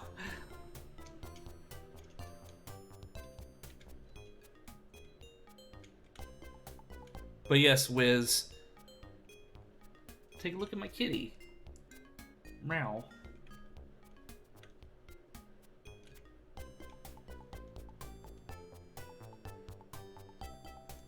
Yeah, Cranberry, I saw that picture of your cats on your Twitter. That was when they stole your jacket. Yeah, like, see, look at this. What's happening? I'm just, like, whenever I press enter, this is what happens. Like, the game just breaks. Like, as I move, I'm just adding more pixelation crust to the screen. I wonder what happens if I try to catch an elf. 5 plus 2 equals 7.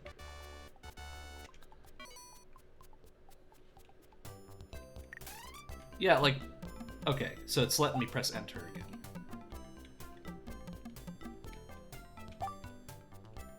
Yeah, I guess once it gets to a certain point, it just glitches out completely. See, now the elf is, like, doing it, see? What the hell is this game? Like, I don't remember this ever happening, but then again, I never got this far, so,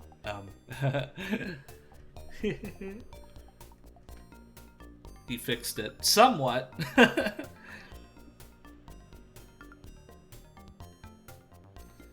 But yeah, I have a therapy appointment that I'm going to go to at 7:15, so I'm going to go ahead and raid out. A little bit shorter of a stream than usual, but next stream obviously will be a lot longer. I need to probably invest in another chair, because if I can get a better chair, I feel like I can stream for longer periods of time.